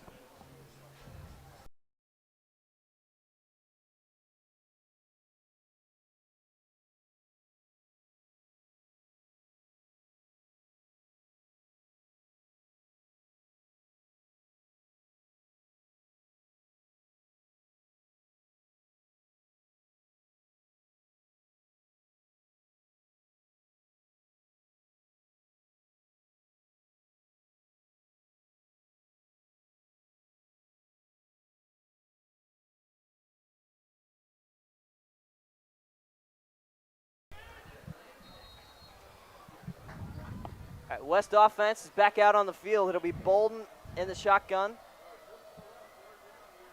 St. X bringing a bunch of guys up to the line. Bolden takes the snap, looks to throw over to Malik Hartford, and it is incomplete, so it'll bring up 4th and 6. Another pass drop there by Lakota West.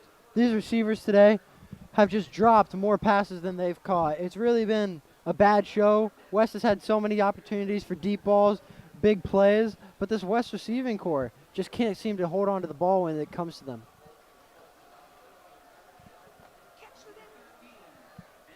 And it'll be Ben Minnick at the punt one more time for West.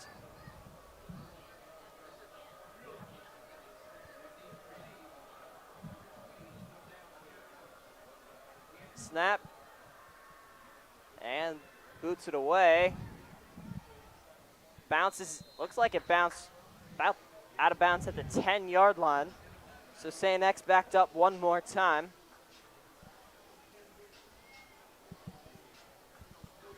West noticeably frustrated down on their line. It looks like they've had momentum on their side for quite a while, but they haven't really been able to capitalize, and that's what we just saw on that drive.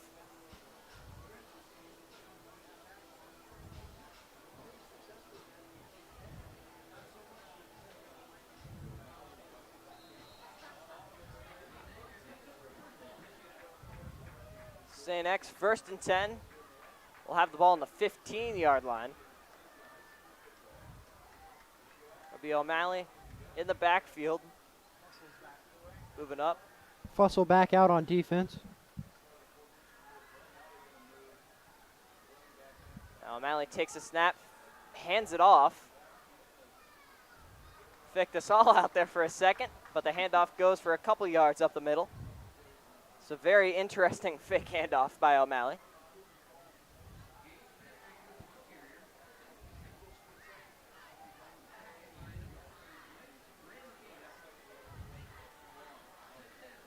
It'll be 2nd and 8.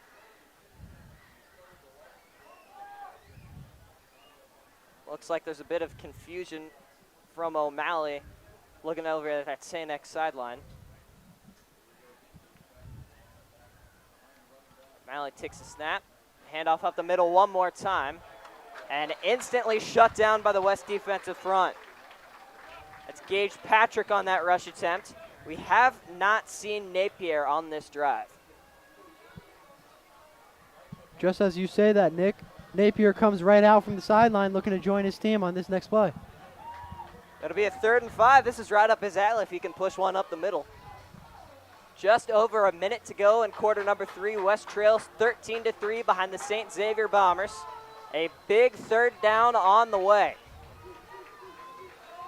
As you mentioned, Fussell back there now in the secondary. Contributed to the tackle last play. O'Malley under center, fakes the handoff to Napier. Looks to throw, under pressure, downfield to his tight end and caught. Just past the 40, and the Bombers move into Firebirds territory with yet another 1st down. Lakota West is really just, they've really ran committed lately here in the second half, and they did it in the first half, just under evaluating that quarterback. Now more quick work coming from that offense. Hand up to Napier. Is no doubt St. Xavier going to try and run down that clock. 30 seconds remain in quarter number 3.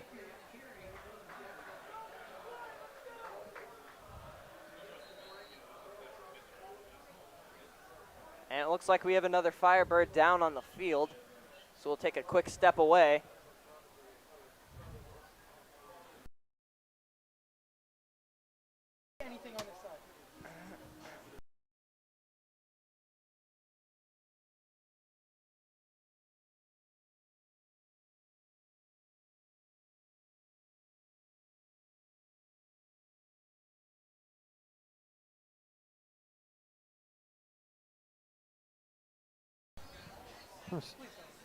Stream wouldn't be closed.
we are back. We've been able to identify the Firebird down on the field. It's taper on Benny Powell. Yet another crushing loss for this West defense. It's one of those pieces that we were hoping could really click tonight, and so far he has, but that might slow him down, and we might not see him for the rest of the night. He's able to hobble off onto the sideline. And with 10 seconds on the clock in quarter number 3, you'll see a St. X 2nd and 8. And it looks like they'll run out the clock. And they will. There's the whistle. We ended into the final quarter of the play. St. X leads our Firebirds 13-3. We'll be right back after this.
And we're back with fourth quarter action. St. X looking to make a march down the field.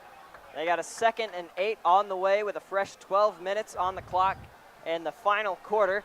And as is tradition for the St. X student section, all shirts are off. And they have reason to be happy. They lead 13-3. And the Firebirds offense has been struggling to get going. See the first play of the quarter. Handoff. That's Napier up the middle. And he'll break all the way through the defense. Brought down just before the 20-yard line around the 23. And that'll be another St. X first down.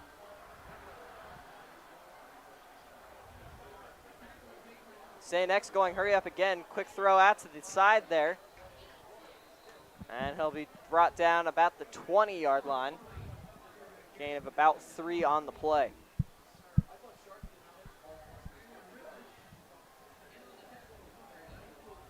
St. X capitalizing here on their ability to adapt their offense to West's game plan. When West brings their box in, they're throwing the ball deep, and when West spreads their box out and gets those safeties high up, they just pound with Napier, and West has not been able to catch up in any regards to this versatile St. X offense. 2nd and 7, O'Malley under center. It'll be Napier in the backfield. Quick motion across the field. Handoff to Napier. Brought down, looks like just out in front of the first down marker. And will they move the chains on that? It looks like it'll be a 3rd down.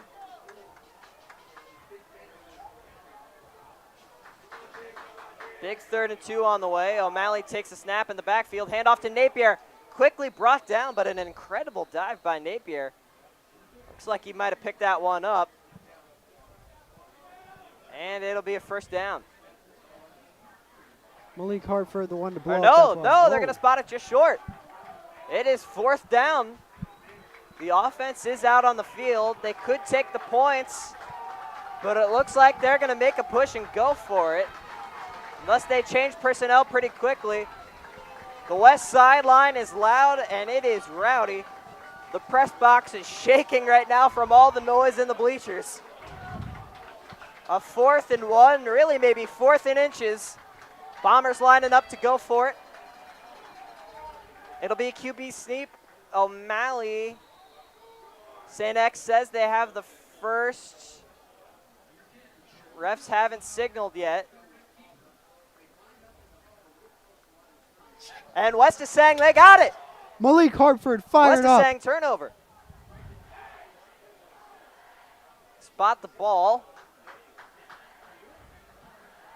See which way they point. Looks like they're going to bring out the chains here to check if this is a first down or not. It's a big measurement on the way. West seems to think they have it pretty confidently.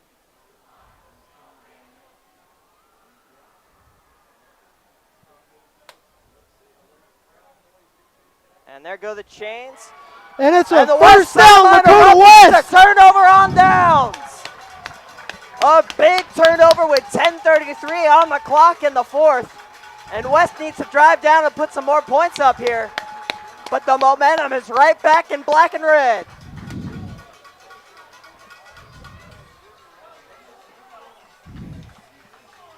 Lots of noise down on that student section. I can tell you, I don't think I've heard them louder tonight.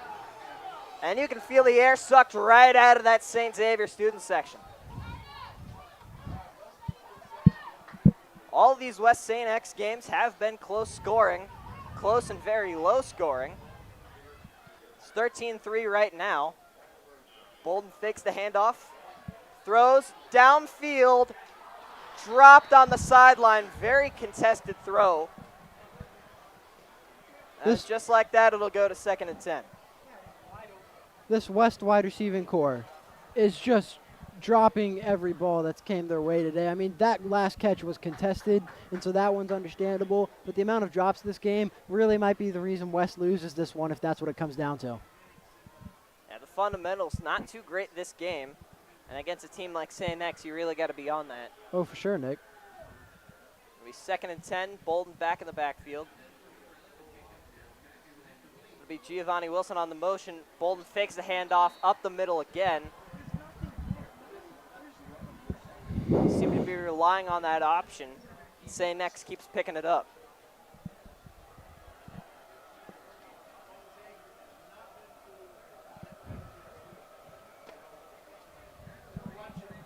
Malik Hartford back out on the play. It appears they're getting a lot taller guys who are faster to try getting up here. Getting a bunch of receivers on the play. Appears they want to pass this ball, try picking up something big here and turn the momentum right here, right now. West now out 4 wide. It's Gonzalez in the backfield with Bolden. Bolden takes the snap, fakes the handoff, looks to throw, under pressure. Across the middle of the field to the 40, to the 45, pushing. The defense finally able to drag him down. An incredible contested throw by Bolden, an incredible catch, and an incredible run after catch. Good. We are to note there is a flag on the field. It's exactly what the Firebirds need. It is a foul on St. X. Coach Tom Bolden has deferred it, and it is going to keep going down the field. Lakota West marching down to the 45.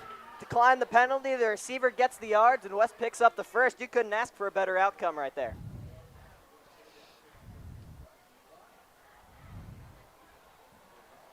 So now it'll be 1st and 10. West has the ball on their 44-yard line. 9:31 on the clock. Bolden takes the snap, fakes the handoff. To the sideline and caught. That's Brennan Remy, who was down with an injury earlier, now making an impact here late in the game. Just shy of the first down marker. I'd call it 2nd and 2, 2nd and 1.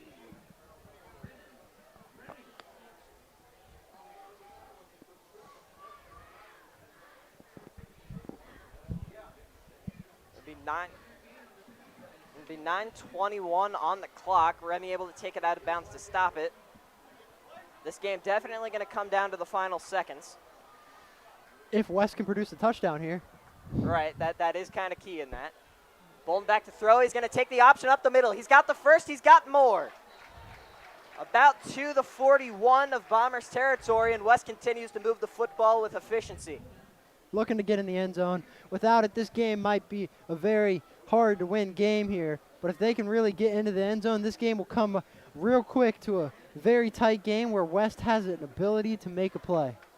Yet another much needed 1st and 10, 9:07 on the clock. Just a reminder, West has 2 timeouts. St. X has all 3. Now under 9 minutes to go in the final quarter of play. Giovanni Wilson in the motion on the left side. Bolden, the snap is botched, but we do get a whistle before the play. And it'll be a West false start. So now take the 1st and 10. It'll be 1st and 15. Those small fouls like that are what's really going to cost us. All these small mistakes, small fouls, we really can't do that in a game this big, this tight. You need to have at least clean play to compete. right, so now on 1st and 15. Ball on the St. X 47-yard line. It's Ben Minnick, the man in motion on the left side. Bolden back to throw. Pump fakes to Minnick. Throw across the field. That's Brendan Remy. He's got great pass. The 10, the 5. Touchdown! Firebirds! It's 13-9, and we are Tyler Bone PAT away from a 13-10 ball game. And would you take a look at the new LED lights at Firebird Field? What an incredible play from Bolden. What an incredible play from Brendan Remy on the reception. Absolutely fantastic all around, and we are right back to a tightly contested ball game. I think I just lost my voice, so I'll pass it to you. What did you see there, Grant? Mitch Bolden started off this game with crushing under every single sense of pressure, but these last few plays, he's really turned it around. When pressure comes, he sticks his face into it. He knows when to run and he knows when to pass. This time he passed and he made a big play. These West flags are coming down. Tyler Bond, the southpaw kicker, is ready to kick it. Great kicker. Let's get within 3 and let's drive this game home. Bond out for the PAT. It's a 4-point game, a very crucial PAT coming up. 2 timeouts left for West, 8:26 on the clock when the ball crossed the goal line. As you see the Red Sea bringing the flags across the sideline, as is tradition. The West student section breaking out in the Why So Quiet chants. Kick is up, and it is blocked, so now we mentioned it was a big kick. It is now a 4-point St. X lead instead of a field goal away. West does have 8:26 to work with. They got a big defensive drive coming up. We'll take a quick break, but we'll be right back in a few. Stay with us. We got a great game.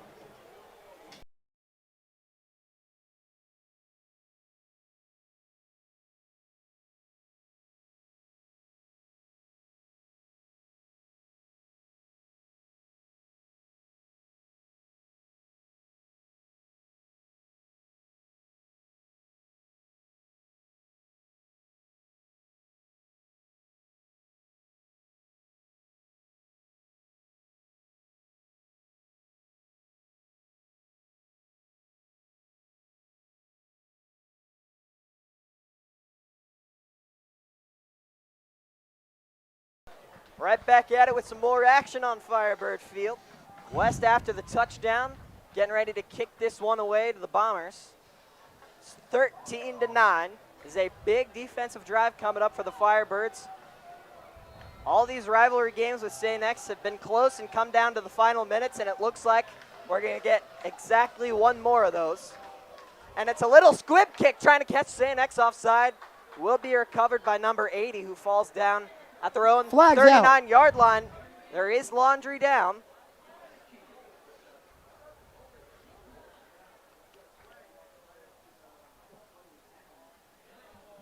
Lots of anxiousness on this West sideline to see what this penalty is. Looks like they're talking to Coach Bolden right now.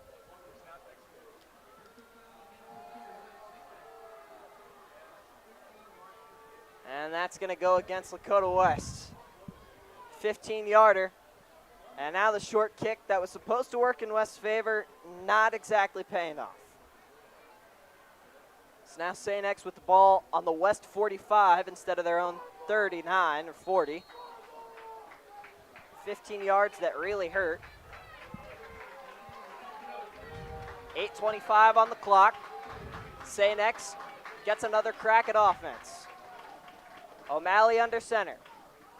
Handoff up the middle, that's Napier, who finds a hole, gets about 5 out of it to the 40. Only thing I will say is, luckily one thing we're working with is this isn't like the NFL. Kicks take a lot, you have to be a lot closer to get in range. For example, Tyler Bond, best kicker around in this area, and really his furthest kick was 38 yards last year. And so St. X really has to get in a lot closer than someone familiar with football would think. So we have a little bit of wiggle room, even though that wasn't a great penalty for us. Right now we're looking at about a 57, 58-yarder, so they definitely have to move in a little bit, given it is high school. It'll be O'Malley under center.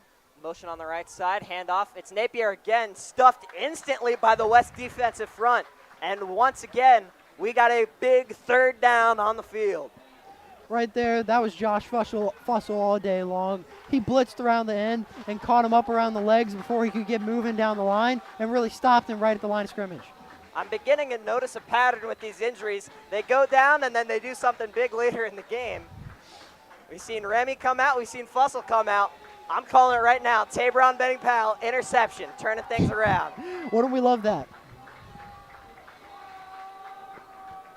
The Red Sea is loud. O'Malley takes a snap. In the gun, back to throw out to Napier. Open field tackling. Missed, but he's brought down behind the line of scrimmage. An incredible play and a 4th down for St. Xavier. I presume we'll get the punt team out here. Seems a bit out of range for a kicker at this level. And so I think West is, oh, yep, here comes the punt team. West is going to get the ball back with a chance to take the lead in this game. We're looking at about a 4th and 6 right now. The punt unit is out on the field. 6:35 and ticking down on the game clock. That'll be Giovanni Wilson back deep for the Firebirds. St. X milking the play clock. Punt is up, nearly blocked. Wilson gonna run away, let it bounce. Back to the end zone, and the Firebirds are moving out to the 20-yard line.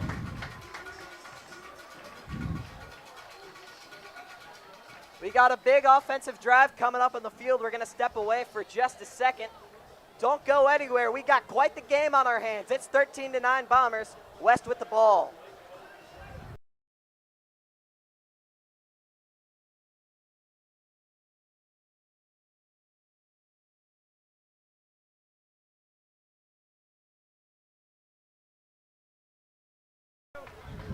And we're back after a very quick break. Just needed to get our bearings there, but apparently West does not. They're out very quickly. Bolden back to throw. Quick out, that's Brennan Remy. Just shy of the 30-yard line. They do end up getting quite a nice chunky yardage on that play. It'll be about a 2nd and middle to short range. West looking for those quick routes right now. They know that defense is shaking, and they just want to get the ball in their star players. So they're looking at those hooks, those curls. They want those underneaths. But then as soon as that defense starts locking in on those, they'll go deep. They'll call it officially 2nd and 3, so 7 yards on the reception from Bolden to Remy.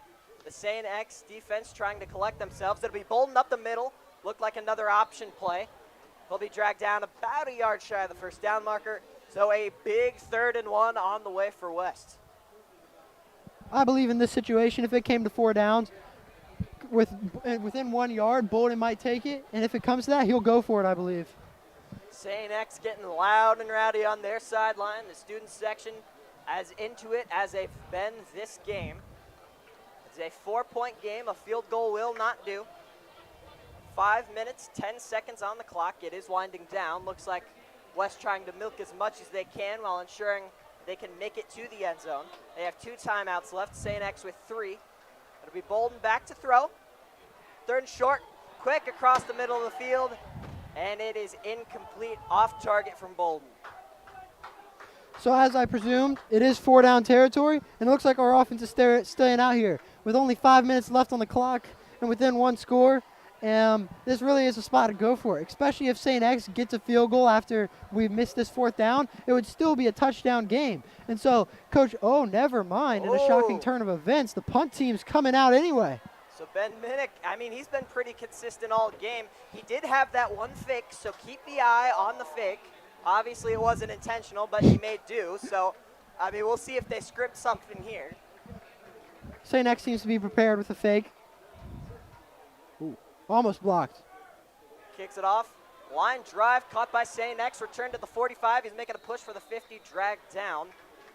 St. X will have it in their own territory on their 46-yard line. 4:49 on the clock. 2 timeouts left for West. Flags come out on the play. There was a bit of late contact there around the hits. Hopefully it wasn't that. It's typically where you look for frustration contact, maybe from the team trailing. Yeah. And it looks like it doesn't go anywhere, so maybe the flag's picked up. Yeah, picked up the flag. Ref picked up the flag. We're looking good. Unfortunately, we aren't the NFL. We don't have the refs talking to us directly. That's one thing I miss here. But it'll be St. X ball, their own 47. 4:49 on the clock. A big situation for the West defense. Snap taken, instant pressure from West. It'll be a handoff to Napier. No farther than the line of scrimmage, maybe a TFL for West. West still will not back out of their press formation. They believe that if it comes down to a deep pass, their defense will react to it when needed. They're more scared of that Napier run. Oh, but we've got some ref action here. Seems a timeout's called. We do have a Firebird hobbling off the field. It will not result in a timeout used for West. They still have 2, but that does make the clock stop, I do believe, with 4:25. So maybe strategic, maybe not. We're not going to play the speculation game. Oh, now, okay, so the clock is running, so there is brief stoppage, but now we're right back at it. 4 minutes, 10 seconds on the game clock. West still 2 timeouts. It'll be O'Malley in the backfield. Motion to the left side. Back to throw. Instant laundry on the field. O'Malley under pressure. Fires it off. Nearly picked off, but batted away. I guess we'll take it down to the field to see what the call on the penalty is.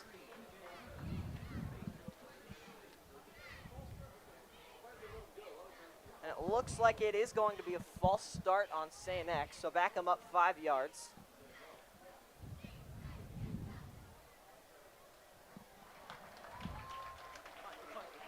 And the penalty, it looks like it's declined, so they're going to take the down instead of the yardage. So it is now 3rd down. West looks like they're playing more of the time game. They believe their biggest problem is not, oh. Yeah, it looks like it's a, what is happening? They're going 3rd down. It looks like there was confusion with the chains. It'll be a 3rd and 9. They're still getting the chain set. 2nd down looks like. No, there it is. Okay, oh, so okay, there it is. Down. Okay. Lots of confusion. We have no idea what's going on. Some mismatching numbers on the field. Please bear with us here. Big 3rd down. 3rd and 10 is what they're calling it. O'Malley in shotgun. The bleachers rocking on the West side. Pass over, out of bounds, incomplete. A big 3 and out for the West defense. It's 4th and 10, 3:50 on the clock. And the momentum continues to stay in black and red all 4th quarter long. Whole second half, really, man. They haven't scored any points, St. X, this second half, and West has rallied for 9 with a chance to take the lead. This is a big drive, and this drive may decide the game as a whole. Now, I wouldn't lie. I mean, if they decided to throw the first half out and just score the game based on half number 2, I wouldn't object. Because St. X hasn't scored a point, we got 9. I will gladly take that. Punt about to get off, but we do have a flag down. Looks to be offsides. Offsides, yep. That is just a 5-yard penalty on West, so it is still 4th down. Maybe a little strategic, hoping it bounces back into the end zone, but a little questionable. No, there's nothing strategic about that. That's just sloppy play here from West. Oh, and we got an injury down on the field. Oh. That looked to be 14 again. So maybe Brendan Remy, we cannot confirm that. That might have been 24, which would be Gonzalez. Trying to get that number for you.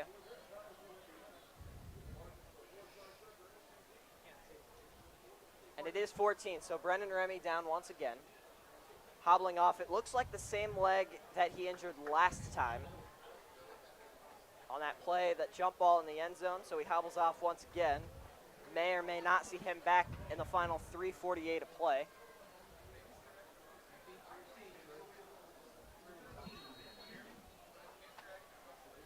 Punt here to start.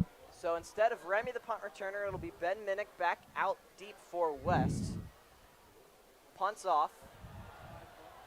High, Minnick going to take it at the 10, the 15, the 20. Down the sideline and out of bounds. Looked like there was a little scrap there on the sideline late. Nothing called, letting the boys play. Minnick steps out of bounds, 3:39 on the clock. It is 13-9, St. X. West still has 2 timeouts, St. X with all 3. This game here is really tight. Coming down to the wire. You love to see a great opening to this Friday Night Lights season. Stay with us all season for more football. We're your Lakota West Broadcasting Department. We love you who are sticking around, and let's get ready for some final action to end the game. We really do appreciate all the support on the stream. It says 53 watching now, so thanks to all of you. This is a new operation, and we hope you're enjoying this tight game. Bolden takes the snap, looking to lead West back into this game. Under pressure, looking to evade, breaks a tackle, starts running. Looks like he's got 9 out of bounds, maybe reach for the first. And it looks like they're going to move the chains on that one, out of bounds with 3:28 on the clock. And indeed they do. So a 1st and 10 on the first play of the drive. There is a St. X player down on the field around the 15-yard line. We'll try and get you a number on that.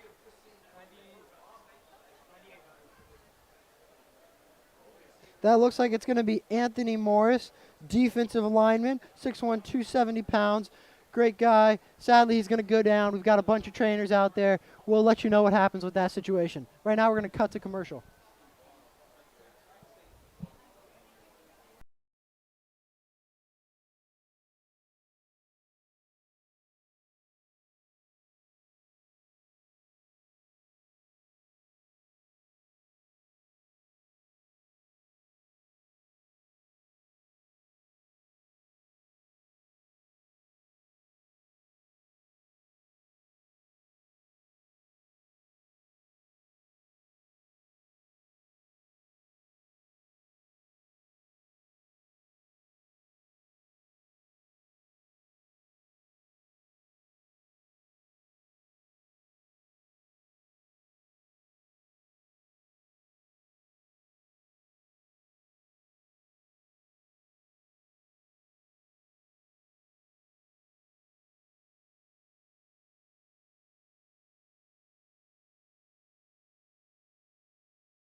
And we're back, right back in the heat of the battle. 3:28 on the clock, 13-9 St. X.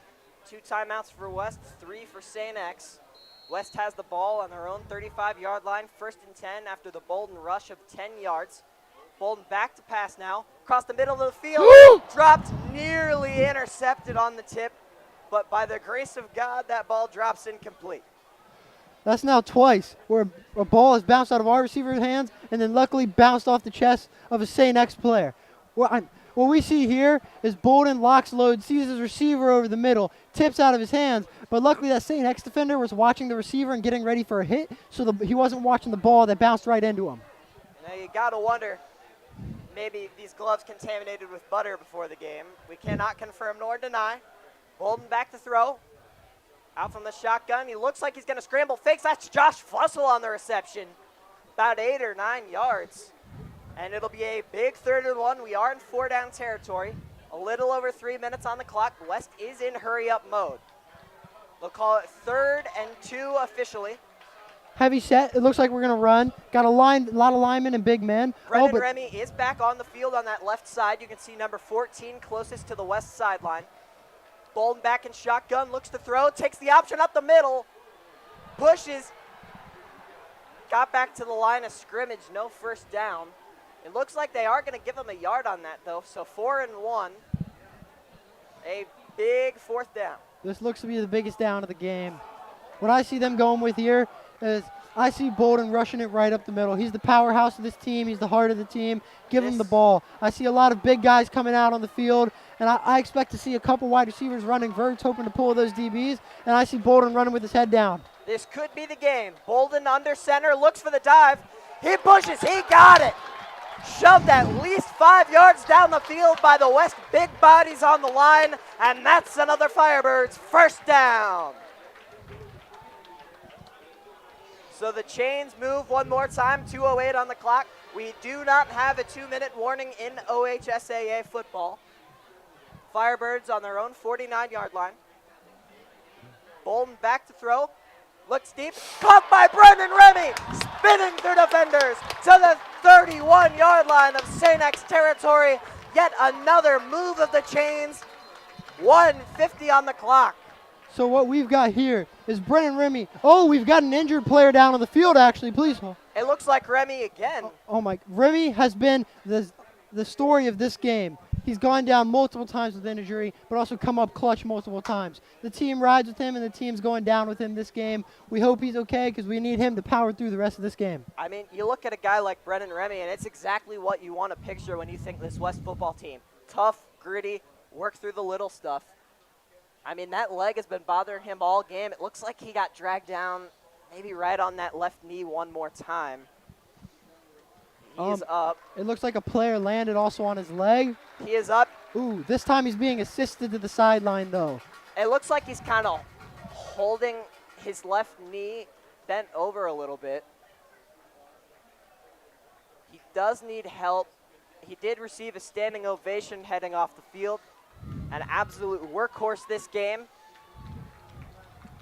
You have to absolutely love to see the effort from the young guy putting in the work.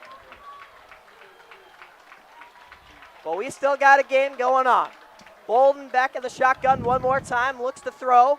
Under pressure, steps up, evades a sack on the run. He's free. Finds a hole, brought down at the 22 of Bombers territory. 1:33 on the clock. We're running out of time here. 2 timeouts for Lakota West. We'll see if they use one here. It looks like they're going hurry up. This is coming down to the wire here. I see Bolden. He really needs to step up and be the hero here. With his wide receivers going down and being injured, he's going to take this game into his hands. 1:20 and counting on the clock. 2 timeouts for Bolden and company on the West offense. Back to throw. Looks for the end zone. Overthrown by Mitch Bolden. 2nd and 10. 1:14 on the clock. They still have 2 timeouts. Only 1 timeout used in the entirety of the second half. For a game coming down to the wire, a bit shocking. Well, what we're seeing there is St. X wants this game to end, and West is saving every timeout they can so that clock is at 0. So both teams holding on to their timeouts for different reasons, but man, was that ball close, just out of his hands and reach. West is going to come back, hopefully try finishing this game with a touchdown and riding out of week 1 with a win. Win or loss, I mean, this is exactly what you want to see week 1. Exciting high school football. Bolden taking the snap. That'll be Gonzalez. He does drop it. It's incomplete. No fumble. Picked up by St. X. Looks like they thought they had it, but it'll go 3rd and 10.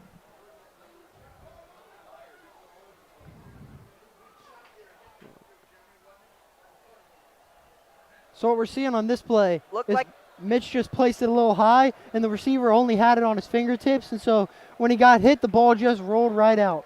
bit of a jump ball when he didn't need it. So very, very unfortunate pass. And I will point out that Brendan Remy once again on the field closest to the west sideline. What a man. Bolden back to throw.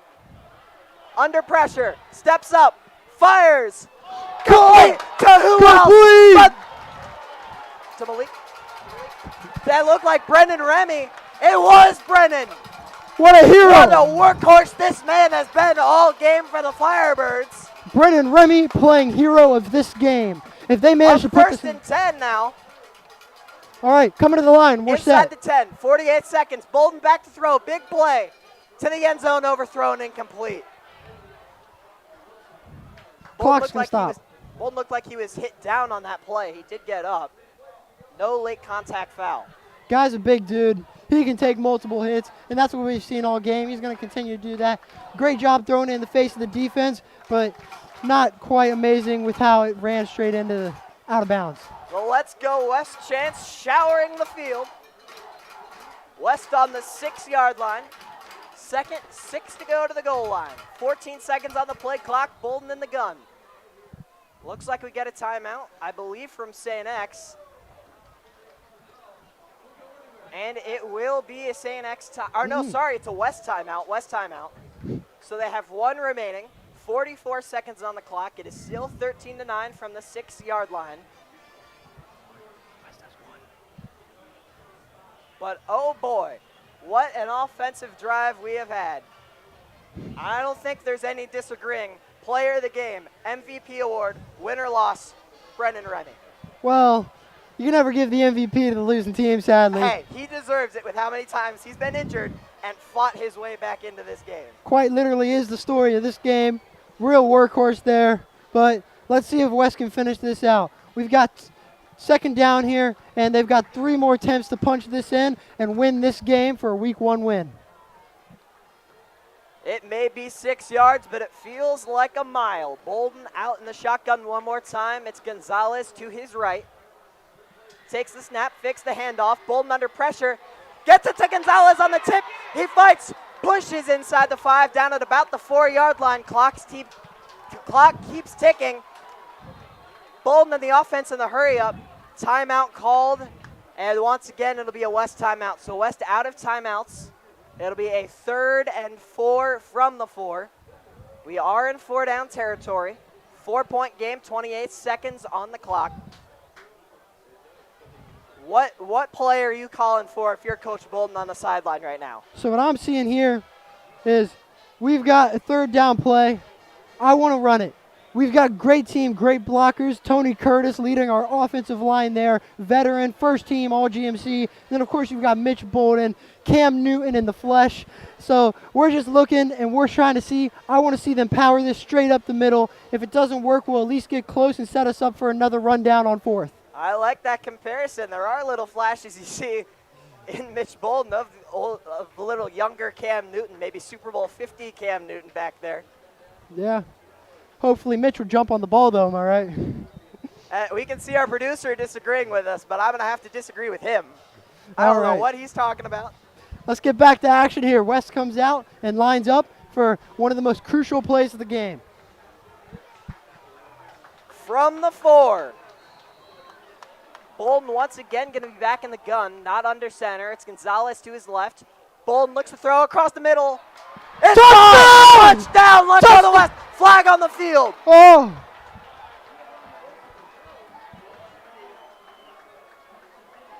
Play's dead. Holding. Holding on St. X. No. That was holding on offense. It is on West. Yeah. We'll be moving back 5 yards there. Very unfortunate for a play that would have won the game right there. But here we are, lining back up on 3rd down. Oh, wait. Got some very much confusing with the numbers. Okay, so the ball is currently spotted at, it's 1st down. It was holding on St. X. We choose to accept the penalty and run the clock is what Bolden is doing. So it is a X penalty. It is 1st and 2 from the 2nd, 24 on the clock. No, they have us at 3rd down again. Very confusing numbers. Sorry here from on the field. They've got contradiction numbers. Some things say 3rd down, some things say 1st down. But all we know is West is about to run it in the for a score. Chatterbox feed is showing 1st and 2. Okay, we're going to call it 1st and 2. Bolden in the gun. Pass across the middle. To Ben Minnick. Complete! Touchdown! Southwest! Lakota West touchdown! The lights flash! To Ben Minnick. And that's West to take the lead! And it's a slam right across the middle. What a throw from Mitch Bolden. What a reception from Ben Minnick. The air is out of the St. X sideline, and with 21 seconds to play in the ball game, West takes a 15-13 lead, a PAT to go. I apologize to all of our listeners who are hearing my raspy voice right now. That just goes to show you how big this game is. Tyler Bond out to kick. And it's up. Bond up. It's good.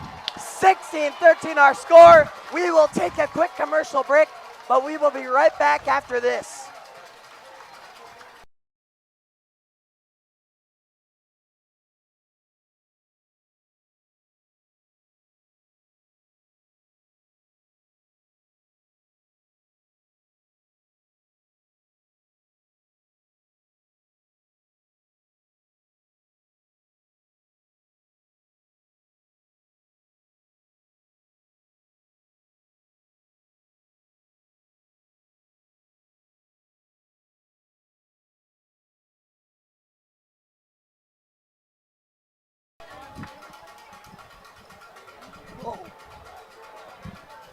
We're back here with West football in the 4th quarter. We've currently got the kickoff coming from Tyler Bond for St. X to receive. 21 seconds left on the clock. St. X is looking for a prayer, and West is looking to gift wrap this one and call it a win for the first game of the season. What a game it has been, week 1. I don't think you could ask for anything better, but we still have a long 21 seconds to play. A lot can happen. You're right, Nick. A lot can happen. 21 seconds in the fourth quarter is essentially 3 hours. We remind you all that. Especially with St. X having all 3 of their timeouts. 16-13 our score. St. X going for a field goal to tie, taking it to overtime, touchdown to win. Booted away by Bond. It touched his hands! St. X Is out of that bounds. a safety? That's a touchback. No, I thought it touched his hands. Refs seem to be signaling that it did not touch his hands and that it is not a safety. It is a touchback. It did look from our angle like he touched his hands. Maybe that's still a touchback. I need to polish up on my football rulebook knowledge. So, okay. If it did touch him, it would have been a safety and 2 points for West with West receiving the ball. But it did not touch his hands as ruled by the refs. And so ball's coming out to the 20. We're learning as we go up here in the booth. Yep, we are. It's been a fun first week for everybody involved. Now West definitely coming out in a prevent type defense. 2 safeties back deep. It'll be O'Malley looking to throw it deep. Throws it. Ooh! Hard by Malik. Helmet comes off. Flags off flying the field. everywhere. Are they going to call targeting? No. That was shoulder to. That was an unbelievably hard hit by Malik Hartford. The helmets pop up. There is a St. X bomber down on the field. Malik Hartford proving why he's Ohio State commit right there. But these refs right now, we're going to see what they call. But from up here in this box, that looks like a shoulder to pads hit right there. And I can't tell what the flags are all out for. I'm going to guess unnecessary roughness, but we have not received the call. It was. If they do call unnecessary roughness, that will be 15 yards, and Malik will be disqualified for the rest of the game. And any student who is disqualified shall be ineligible for all football contests for the remainder of that day, and he'll be ineligible for all football games at all levels until one more week has passed. So if they do call that unnecessary roughness, this could be a big blow for not just this week, but next week for Lakota West. Now, I will point out, while we cannot confirm that it was helmet to helmet, from our angle it didn't look like it. It may have been a defensive We've got a replay receiver. here. It may be a defenseless receiver. Let's see. There's the catch. Malik instantly in there. It doesn't look like a helmet to helmet No, but from it the was replay in the quick. box. It was quick, maybe defenseless. We'll see what the call is. Yeah, we'll wait till the call, but let's disregard that at there- all costs. What's first in our game is safety, and that St. X player is still down, and he has not gotten up. Much medical help out there, so we want to make sure you guys see that, and remember to keep and hope this player gets back up safe. We'll get back to talking football and fouls once we make sure this player is able to get up and go home safely tonight. It doesn't look too good to have a lot of staff out there. You did see Coach Bolden walk over to check out the situation. And I just want to say that we wish the absolute best for this player. Competition comes second. Yes. At first, it's always safety and health. It is number 20 for St. X. We're trying to get you a name. Number 20 is Andrew Weber, wide receiver, 5'10", 155. He is getting up, but he is need help from 2 people to carry him off the sideline. St. X sombers back onto the field, and it appears there has not been any movement for the foul. The foul might have been taken back by the refs at the moment. These are high school kids. So, very scary injury. Refs whenever are you see it. discussing. Very scary injury, though.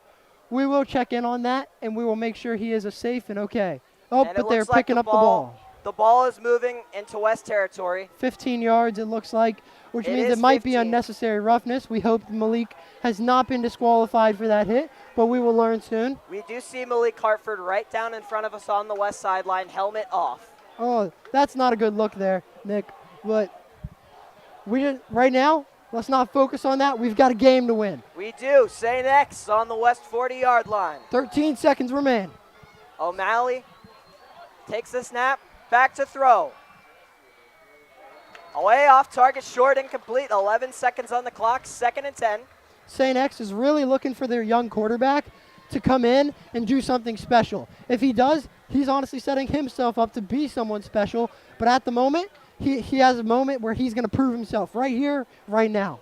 If St. X were to not gain a single yard this drive, as it stands, it is a 57-yard field goal. Very long for high school football. Especially since the longest is not even close to that. I wouldn't guess so, no. Yeah, 51 is the longest in high school. O'Malley, back to throw, shimmies in the pocket. He's going to take yards on the ground to the 30 out of bounds. 3 seconds on the game clock. One play. This game will come down to this. Will they take the field goal, or are they going for the win? I believe they're out of field goal range here. This would still be about a 45-yard field goal when accounting for 5 yards back for the snap and 10 yards of end zone. And then when you count how high the bar is, it'll be about 47. And so with high school football, I don't see that happening. And we do have a timeout on the field. St. Xavier takes one of their 3. The clock has changed. 2 seconds now remain on the clock. We'd like to thank all of you who have tuned into the broadcast. Watch us all game long. We hope you're enjoying the good one. We have 67, a high on the stream so far. And we thank each and every one of you for help making this upstart of a club possible. And we hope you're enjoying our first football broadcast of the year. We hope you come back every week and stay with us. We will broadcast every game, home, away, and postseason. So tune in with us, join us on this journey, and let's make state. And we would like to remind all of you, since we have your eyes on us, that Bird Talk, our weekly podcast, will be coming out Wednesday. I believe as of right now, Brennan Remy will be our guest on the podcast. It'll be posted Wednesday. We will also have Superintendent Matt Miller joining us on the podcast ahead of the East game. And we do have the kicking unit on the field for St. X. Here we go. 2 seconds left in the game. This to tie and to send to overtime. The crowds are rocking. Arms are linked. Fans are swaying. The snap, the hold, the kick is up. It is no good! West wins! Lakota West wins! wins! 16-13. The Firebirds take the W week 1. What a ball game we have witnessed here tonight. This will go down in the history books as one of the best rivalry games in Ohio high school football history. West takes the win, 1-0. They look ahead to Lakota East next week at Lakota East. We thank all of you who have tuned in today. We will leave the camera on the field for a little bit longer to let you enjoy the celebration from home. But from now, from Grant Hageman and I, Nick Johnson, we say thank you for tuning in and stay with us next week. We have a lot more excitement to bring you for this new club, and we hope you enjoy everything we've done thus far. Have a good night, and as always, go Firebirds.